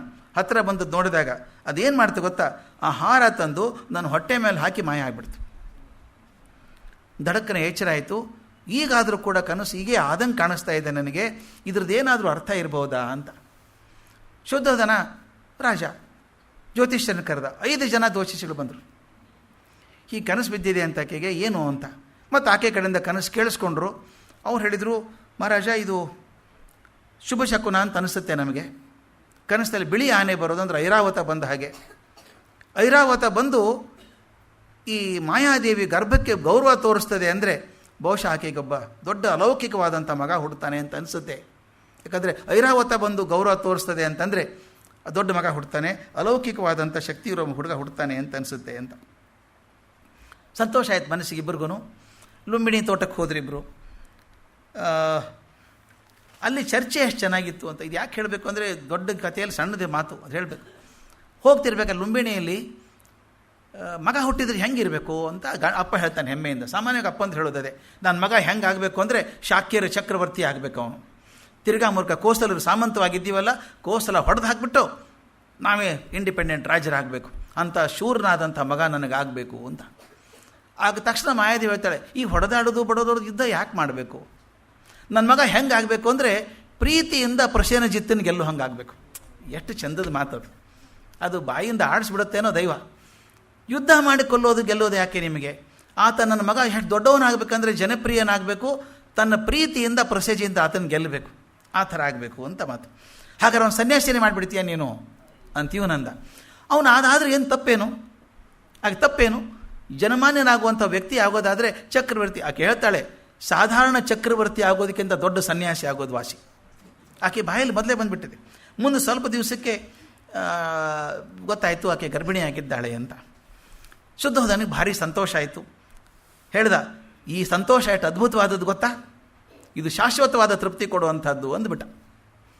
ಆಕೆ ಮಾಯಾದೇವಿ ಯಾವ ಮಟ್ಟಕ್ಕೆ ಮುಟ್ಟಿದ್ಲೋ ತಾಯಿ ಅನಿಸ್ಬಿಡುತ್ತೆ ನನಗೆ. ಆಕೆ ತಕ್ಷಣ ಹೇಳ್ತಾಳೆ, ನನಗೂ ಸಂತೋಷ ಆಗಿದೆ 2 ಕಾರಣಕ್ಕೆ. ಆಕೆ ಹೇಳು ಮಾತು ಹೆಂಗಿದೆ, 2 ಕಾರಣಕ್ಕೆ ಸಂತೋಷ ಆಗಿದೆ. ಮೊದಲೇದು, ಪತ್ನಿಯಾದ ನಾನು ತಾಯಿಯಾಗಿ ನನ್ನ ಕರ್ತವ್ಯವನ್ನು ಪೂರೈಸ್ತಾ ಇದ್ದೇನೆ. ಬರೀ ಪತ್ನಿ ಅಂತ ಹಾಕಿದ್ದೆ, ಈಗ ತಾಯಿಯಾಗಿ ನನ್ನ ಕರ್ತವ್ಯ ಪೂರೈಸ್ತೇನೆ. ಇನ್ನೊಂದು ಸಂತೋಷ ಅಂದರೆ ನಿಮ್ಮ ವಂಶ ಬೆಳೀತದೆ. ಅದಕ್ಕಿಂತ ಹೆಚ್ಚಿನ ಸಂತೋಷ ಯಾವುದು? ನಿಮ್ಮ ಬಯಕೆಯಂತೆ ನಿಮಗೂ ಮಗನ ಕೊಟ್ಟ ಮೇಲೆ ನಾನು ಸತ್ರು ಚಿಂತೆ ಇಲ್ಲ ಅಂದ್ಬಿಡ್ತಾಳೆ. ಅದು ಮಾತು ಯಾಕೆ ಬಂತು ಗೊತ್ತಿಲ್ಲ. ಹೇಳ್ತಾಳೆ, ಸತ್ರು ಚಿಂತೆ ಇಲ್ಲ, ಸಂತೃಪ್ತಿಯಿಂದಾನೇ ಕಣ್ಣು ಮುಚ್ತೀನಿ ಅಂತಾಳೆ. ಆಗ ಅವನು ತಕ್ಷಣ ಕೇಳ್ತಾನೆ, ಇಂಥ ಮಾತು ಯಾಕೆ ಆಡ್ತೀಯ? ಅಮಂಗಳದ ಮಾತು, ಸಂತೋಷ ಮಾತೀಗ, ಅದರಿಂದ ಕೆಟ್ಟ ಮಾತು ಆಡಬಾರ್ದು ನೀನಿಲ್ಲದೆ ನಾನು ಬದುಕೋಕೆ ಸಾಧ್ಯ ಇಲ್ಲ ಅಂತ ಶುದ್ಧೋಧನ ಹೇಳ್ಕೊತಾನೆ. ಆ ಕೇಳ್ತಾನೆ, ಪತ್ನಿಯಾಗಿ ನೀನು ಕರ್ತವ್ಯ ಮುಗಿಬಹುದು, ಅದರ ತಾಯಿಯ ಕರ್ತವ್ಯ ಶುರು ಆಗ್ತದೆ. ಆ ಮಗುವನ್ನು ಬೆಳೆಸೋದು ನೀನು ಜವಾಬ್ದಾರಿ, ಚೆನ್ನಾಗಿ ಬೆಳೆಸಬೇಕು, ನಿನ್ನ ಪ್ರೇಮದ ನೆರಳಲ್ಲಿ ಆ ಮಗು ಬದುಕಬೇಕು ಅಂತ ಹೇಳ್ತಾನೆ. ಆಕೆ ಹೇಳ್ತಾಳೆ, ನಾನು ಇಲ್ದಿದ್ರೆ ಏನಾಯಿತು? ನನ್ನ ಮಗನ ಪ್ರೇಮದ ನೆರಳಿನ ಜೊತೆಗೆ ಇರ್ತದಲ್ಲ ಸಾಕು. ನನ್ನ ಸಮಸ್ತ ಪ್ರೇಮವನ್ನು ನನ್ನ ಮಗನಲ್ಲಿ ತುಂಬಿ ಹೋಗ್ಬಿಡ್ತೀನಿ ನಾನು ಅಂತಾಳೆ. ಅಂದರೆ ಆಕೆ ಗರ್ಭಿಣಿ ಆದಾಗಿನಿಂದ ಮಾತಕ್ಕೆ ಸಾವಿನ ಮಾತೇ ಹೇಳೋದು, ನಾನು ಬಿಟ್ಟು ಹೋಗ್ತೀನಿ ಅಂತ ಹೇಳ್ಕೊಂಡಿರುವಂಥದ್ದು. ಅವನು ಹೇಳ್ತಾನೆ, ಆನಂದದ ಅರಮನೆ, ಅವನ ಮಾತು ಎಷ್ಟು ಚಂದ ಇದೆ, ಆನಂದದ ಅರಮನೆಯ ದ್ವಾರದಲ್ಲಿ ನಿಂತಾಗ ಈ ದುಃಖದ ಮಾತು ಯಾಕೆ ಆಡ್ತೀಯ ನೀನು ಅಂತಾನೆ. ಆಕೆ ದುಃಖದ ಮಾತಲ್ಲ, ಆಕೆ ಹೇಳ್ತಾಳೆ ಯಾವಾಗಲೂ ಸಂತೋಷಗಳು ಇರ್ತಾವೆ ಅಂತ ಹೇಳೋಕ್ಕೆ ಬರೋಲ್ಲ. ಸಂತೋಷಗಳಾದ್ಮೇಲೆ ದುಃಖನೂ ಬರ್ತದೆ. ಸಂತೋಷವನ್ನು ಪಡೋದಕ್ಕೆ ಏನು ಸಂಭ್ರಮ ಪಡ್ತೀವೋ ಅದೇ ರೀತಿ ಮನಸ್ಸನ್ನು ದುಃಖಕ್ಕೂ ಸಿದ್ಧ ಮಾಡ್ಕೋಬೇಕಲ್ಲ ನಾವು. ಸಿದ್ಧ ಮಾಡ್ಕೊಳ್ಳಿ ಮನಸ್ಸನ್ನು ಅಂತ ಹೇಳ್ತಾಳೆ. ಅವಾಗ ಆಶ್ಚರ್ಯ ಆಗುತ್ತೆ, ಯಾಕೆ ಹಿಂಗೆ ಮಾತಾಡ್ತಾಳೆ ಇವಳು ಅಂತ. ತತ್ವಜ್ಞಾನಿ ಹಾಗೆ ತರ್ಕಬದ್ಧವಾಗಿ ಮಾತಾಡ್ತಾಳೆ. ಅವಳ ಮಾತು ಈ ರಾಜನ ಉತ್ಸಾಹಕ್ಕೆ ಒಂದು ಕಡಿವಾಣ ಹಾಕಿದಂಗೆ ಆಯಿತು. ಅತಿ ಉತ್ಸಾಹ ಆಗ್ಬಿಟ್ಟಿತ್ತಲ್ಲ ಅವನಿಗೆ, ನಾನು ತಂದೆ ಆಗ್ತೀನಿ ಅಂತ. ಅವನ ಮನಸ್ಸನ್ನು ಸಿದ್ಧ ಮಾಡಿದಂಗೆ ಆಗಿರಬೇಕು. ಆಕೆ ಬಸಿರು ಬೆಳೆದ ಹಾಗೆ ಮನಸ್ಸಿಗೆ ಹಿತ ಆಗುವ ಹಾಗೆ ಎಲ್ಲ ವ್ಯವಸ್ಥೆಗಳನ್ನು ರಾಜ ಮಾಡಿದ. ಆಕೆ ಸಂತೋಷ ಆಗೋದಕ್ಕೆ ಏನು ಬೇಕು, ಇಡೀ ಕಪಿಲ ವಸ್ತುನೇ ತಯಾರಾಗಿ ಕೂತಿತ್ತು. ಆಕೆಗೆ ಏನು ಬೇಕು ಕೊಡಬೇಕು ಅಂತ ಅಷ್ಟರ ಮಟ್ಟಿಗೆ ತಯಾರಾಗಿದ್ದರು. ಸಂತೋಷ ಆಗಲಿ ಅಂತ ಆಕೆ ತಂದೆ ತಾಯಿನ ಕಪಿಲ ವಸ್ತು ಕರೆಸ್ಕೊಂಡ್ಬಿಟ್ಟ. ತಂದೆ ತಾಯಿ ತಂಗಿ ಆಕೆ ಗೌತಮಿ ಎಲ್ಲ ಬಂದರು. ಆಮೇಲೆ ಕಳಿಸ್ಕೊಡ್ಬೇಕಲ್ಲ ಹೆಂಡತಿನ ಹೆರಿಗೆಗೆ. ಸಾಮಾನ್ಯ ಪದ್ಧತಿ ತಾಯಿ ಮನೆಗೆ ಹೋಗಬೇಕು ಅಂತ. ಅಂಜನ ಶಾಕ್ಯ ಹೇಳಿದ, ಯಾವಾಗ ಕರ್ಕೊಂಡು ಹೋಗ್ಬೇಕು ಹೇಳಿ, 5ನೇ ತಿಂಗಳಾದ್ಮೇಲೆ ಕರ್ಕೊಂಡು ಹೋಗ್ತೀವಿ. ಆಗೆಲ್ಲ ವಾಹನ ಬಂಡಿಯಲ್ಲೇ ಹೋಗಬೇಕಲ್ಲ, ಅದಕ್ಕೆ ಬೇಗ ಕರ್ಕೊಂಡು ಹೋದರೆ ಒಳ್ಳೆಯದು, 5ನೇ ತಿಂಗಳಾದ್ಮೇಲೆ ಕರ್ಕೊಂಡು ಹೋಗ್ತೀನಿ ಅಂತಾನೆ. ಇವನು ಬೇಡ ಬೇಡ ಬೇಡ ಅಂತಾನೆ. ಆಯ್ತಾ, ನೋಡಿ ನಾನು ಹಿಂಗೆ ಹೇಳ್ತೀನಿ, ನಾನು ಸ್ವಾರ್ಥಿ ಅಂತ ಅನ್ಕೋಬೇಡಿ. ನಿಮ್ಮ ದೇವದಹದಲ್ಲಿ ಏನು ಸೌಕರ್ಯಗಳಿದ್ದಾವೋ ಅದಕ್ಕಿಂತ ಹೆಚ್ಚಿನ ಸೌಕರ್ಯಗಳು ನನ್ನ ಕಡೆ ಇದ್ದಾವೆ. ನಾನು ರಾಜ. 10 ಜನ ಸೂಲಗಿತ್ತಿಯರಿದ್ದಾರೆ ನಮ್ಮಲ್ಲಿ. ಬೇಕಂದರೆ ವ್ಯವಸ್ಥೆ ಎಲ್ಲ ತುಂಬ ಚೆನ್ನಾಗಿದೆ, ಏನು ಬೇಕಾದರೂ ಅನುಕೂಲ ಇಲ್ಲಿದೆ. ಅಲ್ಲಿ ಗ್ರಾಮಕ್ಕೆ ಯಾಕೆ ಹೋಗಬೇಕು, ಇಲ್ಲೇ ಆಗಲಿ ಹೆರಿಗೆ. ಮತ್ತು ಇನ್ನೊಂದು ಕಾರಣ, ಆಕೆಯನ್ನು ಬಿಟ್ಟು ಇರೋಕ್ಕಾಗಲ್ಲ ನನಗೆ, ಅದಕ್ಕೆ ನಾನು ಹೇಳ್ತೀನಿ ಇಲ್ಲೇ ಮಾಡಿಬಿಡಿ ಅಂತ. ಏನು ಹೇಳ್ತಾರೆ ಅತ್ತೆ ಮಾವ, ಒಂದು ರೀತಿ ಕರೆಕ್ಟು ಅನ್ನಿಸ್ತು ಅವರಿಗೆ. ಅವರೆಲ್ಲ ವ್ಯವಸ್ಥೆ ಮಾಡಿ, ಅವ್ರನ್ನ ಬಡವರಲ್ಲ, ಚೆನ್ನಾಗೇ ಇದ್ದರು, ಅವರೆಲ್ಲ ವ್ಯವಸ್ಥೆ ಮಾಡ್ಕೊಂಡಿದ್ರು. ಆದರೆ ರಾಜನೇ ಹೆಂಗೆ ಹೇಳಿದಾಗ ನನಗೆ ಆಕೆಯನ್ನು ಬಿಟ್ಟು ಇರೋಕ್ಕಾಗಲ್ಲ, ಇಲ್ಲ ಅನುಕೂಲತೆಗಳು ಜಾಸ್ತಿ ಇದ್ದಾವೆ ಅಂದಾಗ ಹಾಗೆ ಆಗಲಿ ಅಂದರು. ವಿಚಿತ್ರ ಪರಿಸ್ಥಿತಿ. ಆವಾಗ ಮಾಯಾದೇವಿಗೆ ಯಾವ ಬಯಕೆನೂ ಆಗಲಿಲ್ಲ ಅಂತ. ತಿರ್ಗಾ ಮುರುಗ ಕೇಳೋದು, ಏನು ಬಯಕೆ ಇದ್ರೆ ಹೇಳು, ಏನು ಬೇಕಿದ್ರೆ ಹೇಳು, ಕಂಡ ಕೇಳಬೇಕು. ಆಕೆ ಹೇಳಿದಂತೆ ನನಗೆ ಆಶ್ಚರ್ಯ ಅನಿಸುತ್ತೆ. ಅಂದರೆ ನನ್ನ ಮನಸ್ಸಿಗೆ ಎಷ್ಟು ಶಾಂತಿ ನೆಮ್ಮದಿ ಕೂತ್ಕೊಂಡಿದೆ ಅಂದರೆ ನನಗೇನೂ ಬೇಕು ಅಂತ ಅನ್ನಿಸ್ತಾ ಇಲ್ಲ. ಅಪರೂಪದ ಬಯಕೆ ಅದು. ಹೇಳ್ತಾಳೆ, ನನ್ನ ಮನಸ್ಸು ಎಷ್ಟು ಶಾಂತಿಯನ್ನು ತುಂಬಿದೆ ಅಂದರೆ ನೋವು, ನಲಿವು, ಆಸೆ, ನಿರಾಸೆ ಇಂಥ ಯಾವ ಭಾವನೆ ಕೂಡ ನನ್ನ ಮನಸ್ಸಲ್ಲಿ ಬರ್ತಾ ಇಲ್ಲ. ಇದು ಯಾಕೆ ಬಂತು ಅಂತ ಗೊತ್ತಿಲ್ಲ. ಆಕೆ ಹೇಳ್ತಾಳೆ, ನನ್ನ ಹೊಟ್ಟೆಯೊಳಗಿರುವಂಥ ಮಗುವಿನ ಗುಣನೋ ಏನೋ ಗೊತ್ತಿಲ್ಲ ನನಗೆ. ಮನಸ್ಸು ಎಷ್ಟು ಶಾಂತ ಆಗಿಬಿಟ್ಟಿದೆ, ನನಗೆ ಅಲ್ಲೋಲ ಕಲ್ಲೋಲ ಆಗಿಲ್ಲ ಅಂತ ಹೇಳ್ತಾನೆ. ಮತ್ತೊಂದು ಸಲ ಲುಂಬಿಣಿ ಕರ್ಕೊಂಡು ಹೋಗ್ತಾನೆ. 3-4 ತಿಂಗಳು ಹೊತ್ತಿ ಕರ್ಕೊಂಡೋಗಿ, ಲುಂಬಿಣಿ ಬಹಳ ಇಷ್ಟ ಆಕೆಗೆ. ಆ ಪ್ರದೇಶ, ತೋಟದ ವ್ಯವಹಾರ ನೋಡ್ಕೊಂಬರ್ತಾರೆ. ಅಲ್ಲಿಗೆ ಹೋದಾಗ ಒಂದು ಸಣ್ಣ ಹಸು ಕರು ಹಾಕಿರುತ್ತೆ. ಆಕೆ ಎಲ್ಲರ ಬಗ್ಗೆನೂ ಪ್ರೀತಿ ಅಂತ ಹೇಳಿದ್ನಲ್ಲ, ಆಕೆ ಎಷ್ಟು ಪ್ರೀತಿ ಅಂದರೆ ಅವ್ರ ಅಪ್ಪ ಹೇಳ್ತಾನೆ, ಈಕೆ ಕಲ್ಪನೆ ಮಾಡೋಕ್ಕೆ ಸಾಧ್ಯ ಇಲ್ಲ. ದೇವದಹದಲ್ಲಿದ್ದಾಗ ಮನೆ ಹಿಂದೆ ಅಳಿಲುಗಳಿರ್ತವೆ, ಬೇಕಾದಷ್ಟು ಸಣ್ಣ ಸಣ್ಣ ಪಕ್ಷಿಗಳೆಲ್ಲ ಇರ್ತವೆ. ಒಂದು ಅಳಿಲಿನ ಮರಿಗೆ ಒಂದು ಕಾಗೆ ಬಂದು ಕಚ್ಚಿಬಿಡ್ತಂತೆ. ಅಳಿಲಿನ ಮರಿ ಒದ್ದಾಡ್ತಾ ಇತ್ತು. ಈಕೆಗೆ ಏನಾಯ್ತು, ಪ್ರಪಂಚ ಮುಳುಗಿ ಹೋದಂಗೆ ಕೈಯಲ್ಲಿ ಹಿಡ್ಕೊಂಡೋಗಿ ಇದು ಹೇಗಾದ್ರೂ ಮಾಡಿ ಕಾಪಾಡಿ ಅಂತ ಹೇಳಿ ಆ ವೈದ್ಯರ ಕಡೆ ಹೋಗಿ ಔಷಧಿ ಕೊಡಿಸಿ ಎಲ್ಲ ಮಾಡಿ, ಆ ಅಳಿಲು ಸತ್ತು ಹೋದರೆ ಮುಂದೆ 8 ದಿವಸ ಊಟ ಮಾಡಲಿಲ್ಲ, ಒದ್ದಾಡಬೇಕು. ಅಳಿಲು ಸತ್ತೋಯ್ತಲ್ಲ ಅಂತ ಅಷ್ಟು ಕರುಣೆ ಹಾಕಿದ್ದು. ಆ ಕರು ಹಾಕಿತ್ತಲ್ಲ, ಕರುವಿನ ಬಗ್ಗೆ ಏನು ಬಾಂಧವ್ಯ ಬಂದುಬಿಡ್ತು ಅಂದರೆ ಅದನ್ನು ಬಿಟ್ಟು ಹೋಗೋದು ಬೇಡ, ಇಲ್ಲೇ ಇರೋಣ ಅಂತ ಲುಂಬಿಣಿಯೊಳಗೆ. ಅದಕ್ಕೊಂದು ಹೆಸರು ಕೊಟ್ಬಿಟ್ಲು, ಕರುಣ ಅಂತ ಹೆಸರು ಕೊಟ್ಟರು. ನೋಡಿ, ಆ ಹೆಸರು ಯಾಕೆ ಹೇಳ್ತೀನಿ ಅಂದರೆ ಆಕೆ ಗುಣ ಹೇಗಿತ್ತು ಅಂದರೆ ಆ ಕರುವಿಗೆ ಹೆಸರು ಇಡಬೇಕಾದ್ರೂ ಕರುಣ ಅಂತ ಇಟ್ಟದು. ಆ ಕರು ಹಚ್ಕೊಂಡ್ಬಿಡ್ತಿಕೇನೆ. ವಾಪಸ್ ಬಂದರು, ಬರೀ ಕರುಣ ಅಂದೇ ಚಿಂತೆ ಆಕೆಗೆ. ಕರುಣ ಏನು ಮಾಡುತ್ತೋ. ಅವ್ನು ಹೇಳಿದಂಥ ಶುದ್ಧೋಧನ ಭಾತಲ್ಲ ಕೆಡಿಸ್ಕೋಬೇಡ, ಆ ಕರುಣ ಅವರಮ್ಮ ಇಬ್ಬರನ್ನೂ ಕರೆಸ್ಬಿಡ್ತೀನಿ ಇಲ್ಲೇ, ನಮ್ಮ ಇದರಲ್ಲೇ ಇರಲಿ. ಮಗ ಬೆಳೆದ ಮೇಲೆ ಹಾಲು ಬೇಕಲ್ಲ, ಕರುಣ ಅಂತ 5 ಹಾಲು ಕೊಡೋಣ ಮಗುಗೆ ಅಂತ ಹೇಳಿದ್ನಂತೆ. ಹಾಗೆ ಆಗಲಿ ಅಂದರು. ಈಗ ಮಾಯಾದೇವಿಗೆ 9 ತಿಂಗಳಾಗಿದೆ, ಹಣ್ಣಾಗಿದ್ದಾಳೆ. ಆದರೂ ಸ್ವಭಾವದಿಂದ ಗೆಲುವಾಗೇ ಇದ್ದಾಳೆ. ಪ್ರತಿ ಕ್ಷಣ ಆಕೆ ತಂದೆ ತಾಯಿ ತಂಗಿ ಗಂಡ ಗಮನಿಸ್ತಾ ಇದ್ದಾರೆ. ಆಕೆಗೆ ಏನು ಬೇಕಾಗ್ತದೋ, ಏನು ತೊಂದರೆ ಆಗ್ತದೋ ಅಂತ ಗಮನಿಸ್ತಿದ್ದಾರೆ. ಅಲ್ಲಿವರೆಗೂ ಒಂದೂ ಬಯಕೆಯನ್ನು ಹೇಳಲಾರದಂಥ ಮಾಯಾದೇವಿ ಈಗ ಒಂದು ಬಯಕೆ ಆಯ್ತು ಆಕೆಗೆ. ಚಿತ್ರ ನೋಡಿ, ಇನ್ನು ಡೆಲಿವರಿ ಇನ್ನು 2-3 ದಿವಸದಲ್ಲಿ ಆಗಬೇಕು ಅಂತ ವೈದ್ಯರು ಹೇಳ್ತಿದ್ದಾರೆ. ಆಕೆ ಹೇಳ್ತಾಳೆ, ನೋಡಿ ನನಗೆ ಒಂದು ಕೋರಿಕೆ ಇದೆ, ನಡೆಸ್ಕೊಡ್ತೀರಾ ಅಂತ ಕೇಳಿದ್ಲು. ರಾಜ ಹೇಳಿದ, ಏನು ಹೇಳಿದ್ರು ಮಾಡ್ಕೊಡ್ತೀನಿ, ಇಲ್ಲ ಅಂತ ಏನು ಹೇಳ್ತೀನಿ ನಾನು ಅಂದ. ಆಕೆ ಹೇಳಿದ್ಲು, ಯಾಕೋ ನನಗೆ ದೇವದಹದ ನನ್ನ ತವರು ಮನೆ ನೆನಪು ತುಂಬ ಆಗ್ತಾಯಿದೆ, ನನ್ನ ಮಗ ಅಲ್ಲೇ ಹುಟ್ಟಬೇಕು ಅಂತ ಅನ್ನಿಸ್ತಾ ಇದೆ. ನೋಡಿ ಹೇಗಿದೆ, ಇಲ್ಲಿವರೆಗಾಗಿಲ್ಲ, ಇನ್ನು ಡೆಲಿವರಿ 2-3 ದಿವಸ ಆಗೋ ಟೈಮ್ನಲ್ಲಿ ಹೇಳ್ತಾಳಕ್ಕೆ, ನಾನು ಅಲ್ಲಿ ಆಗಬೇಕು, ನನ್ನ ಹೆರಿಗೆ ಆಗಬೇಕು, ನಮಗೆ ಅಲ್ಲಿ ಹುಟ್ಟಬೇಕು ಅಂತ ಆಸೆ ಇದೆ. ನಿನ್ನೆಯಿಂದ ಭಾವನೆ ಎಷ್ಟು ತೀವ್ರ ಆಗಿದೆ ಅಂದರೆ ಅಂತ ತಡ್ಕೊಳ್ಳೋಕ್ಕೆ ಆಗ್ತಾಯಿಲ್ಲ ನನಗೆ. ಗಾಬರಿ ಆಗಿಬಿಟ್ಟ ರಾಜ. ಮೊದಲು ಹೇಳಿದರೆ ಏನಾರು ಮಾಡ್ಬೋದಾಗಿತ್ತು. ಬಂಡಿ ಪ್ರವಾಸ, ಬೆಳಗ್ಗೆ ಹೊರಟರೆ ರಾತ್ರಿ 10 ಗಂಟೆ 11 ಗಂಟೆಗೆ ಮುಟ್ಬೋದು ನಾವು. ದೇವದ ಅಷ್ಟು ದೂರದ ಪ್ರದೇಶ ಅದು. ಹೆಂಗೆ ಹೋಗೋದು ಈಗ? ನೋಡಿ ಏನಾಗ್ತದೆ, ಅಪ್ಪ ಅಮ್ಮನ ಕೇಳಿ ನೋಡ್ತೀನಿ ಅಂತ ಆಂಜನ ಶಾಕ್ಯ ಕೇಳಿದ. ಸುಲಕ್ಷಣ ಹೇಳಿದ್ಲು, ಛೇ ಕರ್ಕೊಂಡು ಹೋಗೋದಲ್ಲ, ಈಗ ರಿಸ್ಕ್ ಇದು, ಈ ಹೊತ್ತಿಗೆ ಕರ್ಕೊಂಡು ಹೋಗೋಕ್ಕಾಗತ್ತಾ? ಹೋಗೋಕ್ಕಾಗಲ್ಲ ಅಂತ ಅಪ್ಪ ಅಮ್ಮ ಹೇಳಿದರು. ಆಕೆ ಹೇಳ್ತಾಳೆ, ಅಪಾಯ ಆಗೋದಿದ್ದರೆ ಎಲ್ಲಿದ್ದರೂ ಆಗ್ತದೆ, ಅಪಾಯ ಆಗೋದಿಲ್ಲ ಅಂದರೆ ಏನಾದರೂ ಆಗೋಲ್ಲ, ನನ್ನ ನಂಬಿಕೆ ಇದೆ, ಕರ್ಕೊಂಡು ಹೋಗ್ಬಿಡಿ, ಅಲ್ಲಿ ಹೋಗೋಣ ಅಂತ. ಕಡೆಗೆ ಮಾತಾಡ್ತಾನೆ, ಸಾರಥಿಯನ್ನು ಕರಿತಾನೆ, ಮಂತ್ರಿಗಳನ್ನ ಕರಿತಾನೆ, ಏನು ಮಾಡೋದು ಅಂತ. ಏನು ಮಾಡೋದು ತೀರ್ಮಾನ ಮಾಡಿ, ಹೋಗೋದಂದರೆ ವ್ಯವಸ್ಥೆ ಮಾಡೋಣ. ಮರುದಿವಸನೂ ಹೊರಡ್ಬೇಕು. ಬೆಳಿಗ್ಗೆ 3 ಬಂಡಿ ತೊಗೊಂಡ್ರು, ಒಂದು ರಾಜರಥ ತೊಗೊಂಡ್ರು. ರಾಜರಥಕ್ಕೆ ಚಂದಕ ಅಂತ ಅವನು ಸಾರಥಿ, ಸುಗತ ಅಂತ ಮಂತ್ರಿ, ಅವನು ಕುದುರೆ ಮೇಲೆ ಹೋದ. ಅವ್ರು ಹೇಳಿದ್ರು, ಕಾಳಜಿ ಮಾಡಬೇಡಿ, ನಾವು ಜವಾಬ್ದಾರಿ ತೊಗೋತೀವಿ, ಹೇಗಾರು ಮಾಡೋಣ. ರಾಜರಥದಲ್ಲಿ 4 ಜನ ಕೂತ್ಕೊಂಡ್ರು. ಅಂಜನ ಶಾಕ್ಯ, ಸುಲಕ್ಷಣೆ, ಮಾಯಾದೇವಿ ಮತ್ತು ಗೌತಮಿ, ಪ್ರಜಾಪತಿ ಗೌತಮಿ ರಥದಲ್ಲಿ ಕೂತ್ಕೊಂಡ್ರು. ಹಿಂದೆ ಅವರ ಸಹಪಾಠಿಗಳು, ಜೊತೆಗಿರುವಂಥವರು, ವಸ್ತುಗಳು. 3 ಬಂಡಿ ಹೊಡೆತು. ನಿಧಾನಕ್ಕೆ ಹೋಗಬೇಕು. ಈ ವೈಶಾಖ ಮಾಸದ ಬಿಸಿಲು ಭಾಳ ಪ್ರಖರ, ಭಾಳ ಜೋರಾಗಿರ್ತದೆ. ಆ ಪ್ರದೇಶ ತುಂಬ ಬಿಸಿಲಿನ ಪ್ರದೇಶ. ಅದು ಬಿಸಿಲಲ್ಲಿ ಕಾಗ್ಬಿಡ್ತಿತ್ತು. ಬಸರ ಹೆಂಗಸು ತುಂಬ ಒದ್ದಾಡಿಬಿಟ್ಲು, ಕಷ್ಟ ಆಯಿತು. ಇನ್ನೂ ಎಷ್ಟು ದೂರ ಅಂತ ಕೇಳ್ತಾ ಇದ್ಲು. ಇನ್ನೂ ಇದೆ ಅಮ್ಮ, ತುಂಬ ದೂರ ಇದೆ. ಅಲ್ಲಲ್ಲಿ ನಿಲ್ಲಿಸ್ಕೊಂಡು ವಿಶ್ರಾಂತಿ ಕೊಟ್ಟು ಕರ್ಕೊಂಡು ಹೋಗ್ತಾಯಿದ್ರು. ಕೇಳಿದ್ಲು, ಲುಂಬಿಣಿ ಎಷ್ಟು ದೂರ ಇದೆ ಇನ್ನು ಅಂತ. ಆಕೆ ಲುಂಬಿಣಿ ಸಾಯಂಕಾಲ ಹೊತ್ತಿಗೆ ಮುಟ್ಬೋದಮ್ಮ, ಅಲ್ಲಿಂದ ಮುಂದೆ ಹೋದರೆ ದೇವದಕ್ಕೆ ಹೋಗ್ಬೇಕಾದ್ರೆ ರಾತ್ರಿ 10 ಗಂಟೆ ಆಗ್ಬೋದು, ಹೋಗೋಣ ಅಂತ. ಆಕೆ ಇದು ಇಷ್ಟು ಸುಸ್ತಾಗಿದೆ ನನಗೆ, ಲುಂಬಿಣಿಯಲ್ಲಿ ಇಳ್ಕೊಂಬಿಡೋಣ, ಇಳ್ಕೊಂಬಿಟ್ಟು ಇವತ್ತು ರಾತ್ರಿ ಅಲ್ಲೇ ವಸತಿ ಮಾಡಿ ಬೆಳಗ್ಗೆ ಹೋಗೋಣ. ಇವನು ಬೇಡಮ್ಮ, ರಿಸ್ಕ್ ತೊಗೊಳಕ್ಕೆ ಆಗಲ್ಲ, ರಾತ್ರಿ ಲೇಟ್ ಆದರೂ ಅಡ್ಡಿಲ್ಲ, ದೇವದ ಮುಟ್ಟಿಬಿಡೋಣ, ಅಲ್ಲಿ ನಮ್ಗೆ ವೈದ್ಯರಿದ್ದಾರೆ, ಸೂಲ್ಗಿತ್ತಿಯರಿದ್ದಾರೆ, ಎಲ್ಲ ಅನುಕೂಲ ಆಗುತ್ತೆ, ಹೋಗೋಣ ಅಂತ ಇವನು ಅಂಜನ ಶಾಕ್ಯ. ಆಕೆ ಹೇಳ್ತಾಳೆ, ಇಲ್ಲ, ಒಂಥರ ಹಠಾನೇ ಮಾಡಿದ್ಲಕ್ಕೆ, ನಾನು ಸುಸ್ತಾಗಿದೆ, ಲುಂಬಿಣಿಯಲ್ಲಿದೆ ಸಮಾಧಾನ ಅನಿಸುತ್ತೆ ನನಗೆ, ಹೋಗೋಣ, ಮತ್ತು ಆ ಕರುಣಾನ ನೋಡ್ಬೇಕು ನಾನು. ಆಯ್ತು, ಇನ್ನೇನು ಮಾಡ್ತಾರೆ? ಆ ಮುಂದೆ ಹೋದ ಸಾರಥಿ ಮಂತ್ರಿ ಮುಂದೆ ಓಡಿ ಹೋಗಿ, ಹೇಗಿದ್ರು ಒಂದು ವಿಶ್ರಾಂತಿ ಗೃಹ ಇತ್ತಲ್ಲ, ಅದನ್ನು ಸ್ವಚ್ಛ ಮಾಡಿಸಿ ಕ್ಲೀನ್ ಮಾಡಿಸಿ ಇರೋಕ್ಕೆ ವ್ಯವಸ್ಥೆ ಮಾಡಿದರು, ಅಡುಗೆಗೆ ಮಾಡಿದರು. ಇವರೆಲ್ಲ ಹೋದರು, ವಿಶ್ರಾಂತಿ ತೊಗೊಂಡು ರಾತ್ರಿ ಊಟ ಆದಮೇಲೆ ಸುಸ್ತಾಗಿದೆ ಪ್ರವಾಸ, ಅಪ್ಪ ಅಮ್ಮಗೆ ನಿದ್ದೆ ಬರ್ತಾ ಇದೆ. ಈಕೆ ಏನು ಮಾಡಿದ್ಲು ಮಾಯಾದೇವಿ ಅಂದರೆ, ತಂಗಿ ಕೈ ಹಿಡ್ಕೊಂಡು, ಪ್ರಜಾಪತಿ ಗೌತಮಿ ಕೈ ಹಿಡ್ಕೊಂಡು ಹೊರಗಡೆ ಸುತ್ತಾಡ್ಕೊಂಬರೋಣ ಬಾ ಬೈಲಲ್ಲಿ. ಹೊರಗಡೆ ಬಂದು ನೋಡ್ತಾಳೆ, ಬೆಳದಿಂಗಳು ಹಾಲು ಚೆಲ್ಲದಂಗೆ ನಿಂತ್ಕೊಂಡ್ಬಿಟ್ಟಿನಿ. ಏನಿವತ್ತು ತಿಥಿ ಅಂತ ಕೇಳಿದ್ಲು. ವೈಶಾಖ ಶುಕ್ಲ ಪೂರ್ಣಿಮೆ ಇವತ್ತು ಅಂತ. ಹೌದಾ, ಎಷ್ಟು ಚೆನ್ನಾಗಿದೆ ಅಲ್ಲ ಇದು, ಹೊರಗೆ ಅಡ್ಡಾಡೋಣ ಬಾ ಅಂತ ಹೇಳಿದ್ಲು. ಹೊರಗಡೆ ವಿಶ್ರಾಂತಿ ಗೃಹದಲ್ಲಿ ಉಳಿಬೇಕು ಅಂದಾಗ ಹೋಗಿ ಆ ಕರುಣಾನ ಮಾತಾಡ್ಸ್ಕೊಂಬಂದ್ಲು. ಅಕ್ಕ ತಂಗಿ ಹಗುರವಾಗಿ ಅಡ್ಡಾಡ್ತಾಯಿದ್ರು. ಒಂದೇ ಸಲ ಅಮ್ಮ ಅಂತ ಚೀರ್ಕೊಂಡ್ಬಿಟ್ಲು ಮಾಯಾದೇವಿ. ಎಲ್ಲರೂ ಓಡಿ ಬಂದ್ರಿ, ಬಿದ್ದು ಬಿಟ್ಲಾ ಅಂತ ಬಂದು ನೋಡ್ತಾರೆ, ಮರದ ಕೆಳಗೆ ಕೂತ್ಕೊಂಡ್ಬಿಟ್ಟಿದ್ದಾಳಕ್ಕೆ. ಎತ್ಕೊಂಡು ಒಳಗೆ ಹೋಗ್ಬೇಕನ್ನುವಾಗ ಆಕೆ ಹೇಳ್ತಾಳೆ, ಏನು ಸಮಯ ಇಲ್ಲ ನನಗೆ. ತಕ್ಷಣ ಮಂತ್ರಿಗಳು ಆ ಹೆಣ್ಮಕ್ಳೆಲ್ಲ ಸೇರಿ, ಏನೂ ಇಲ್ಲಲ್ಲ, ಅನುಕೂಲತೆ ಏನೂ ಇಲ್ಲ, ಅಲ್ಲಿ ಬಟ್ಟೆ ತಂದರು ಮರೆ ಮಾಡಬೇಕು ಅಂತ ಮರದ ಕೆಳಗೆ. ಅವು ಯಾವ ತೋಟಗಾರ ಓಡಿ ಹೋಗಿ ತನ್ನ ತಾಯಿನ ಕರ್ಕೊಂಬಂದ, ಆಕೆನೇ ಸೂಲ್ಗಿತ್ತಿ. ನೋಡಿ ಹೇಗಿದೆ, ಮಹಾವೃಕ್ಷದ ಕೆಳಗೆ ಹುಣ್ಣಿಮೆ ರಾತ್ರಿ ಮಗು ಜನಿಸ್ತು. ವಿಚಿತ್ರ ಅನಿಸ್ಬಿಡುತ್ತೆ ಎಲ್ಲರಿಗೂ. ರಾಜನ ಮಗ, ಅರಮನೆಯಲ್ಲೂ ಹುಟ್ಟಲಿಲ್ಲ, ಇಲ್ಲಿ ಅಜ್ಜನ ಮನೆ, ತಾಯಿ ಮನೆ, ಅಲ್ಲೂ ಹುಟ್ಟಲಿಲ್ಲ.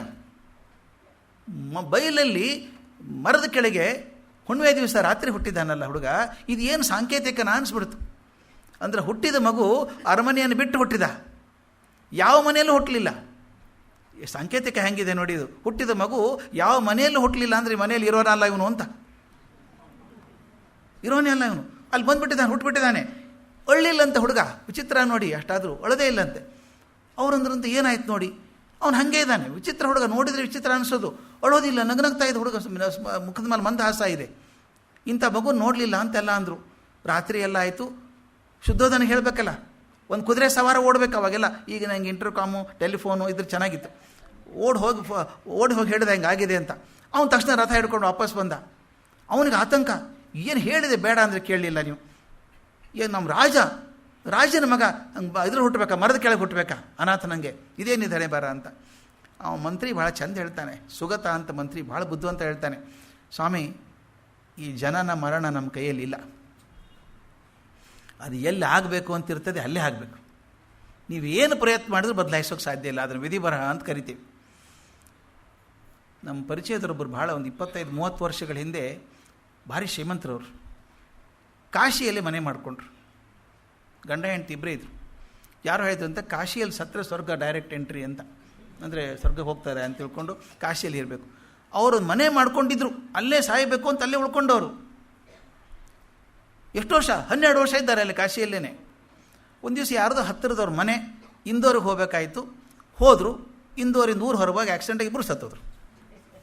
12 ವರ್ಷ ಕಾಯ್ಕೊಂಡು ಕೂತಿದ್ದಾರೆ ಕಾಶಿಯಲ್ಲಿ ಸಾಯಬೇಕು ಅಂತ. ಅವ್ರು ಸತ್ತದ್ದು ಇಂದೋರಲ್ಲಿ.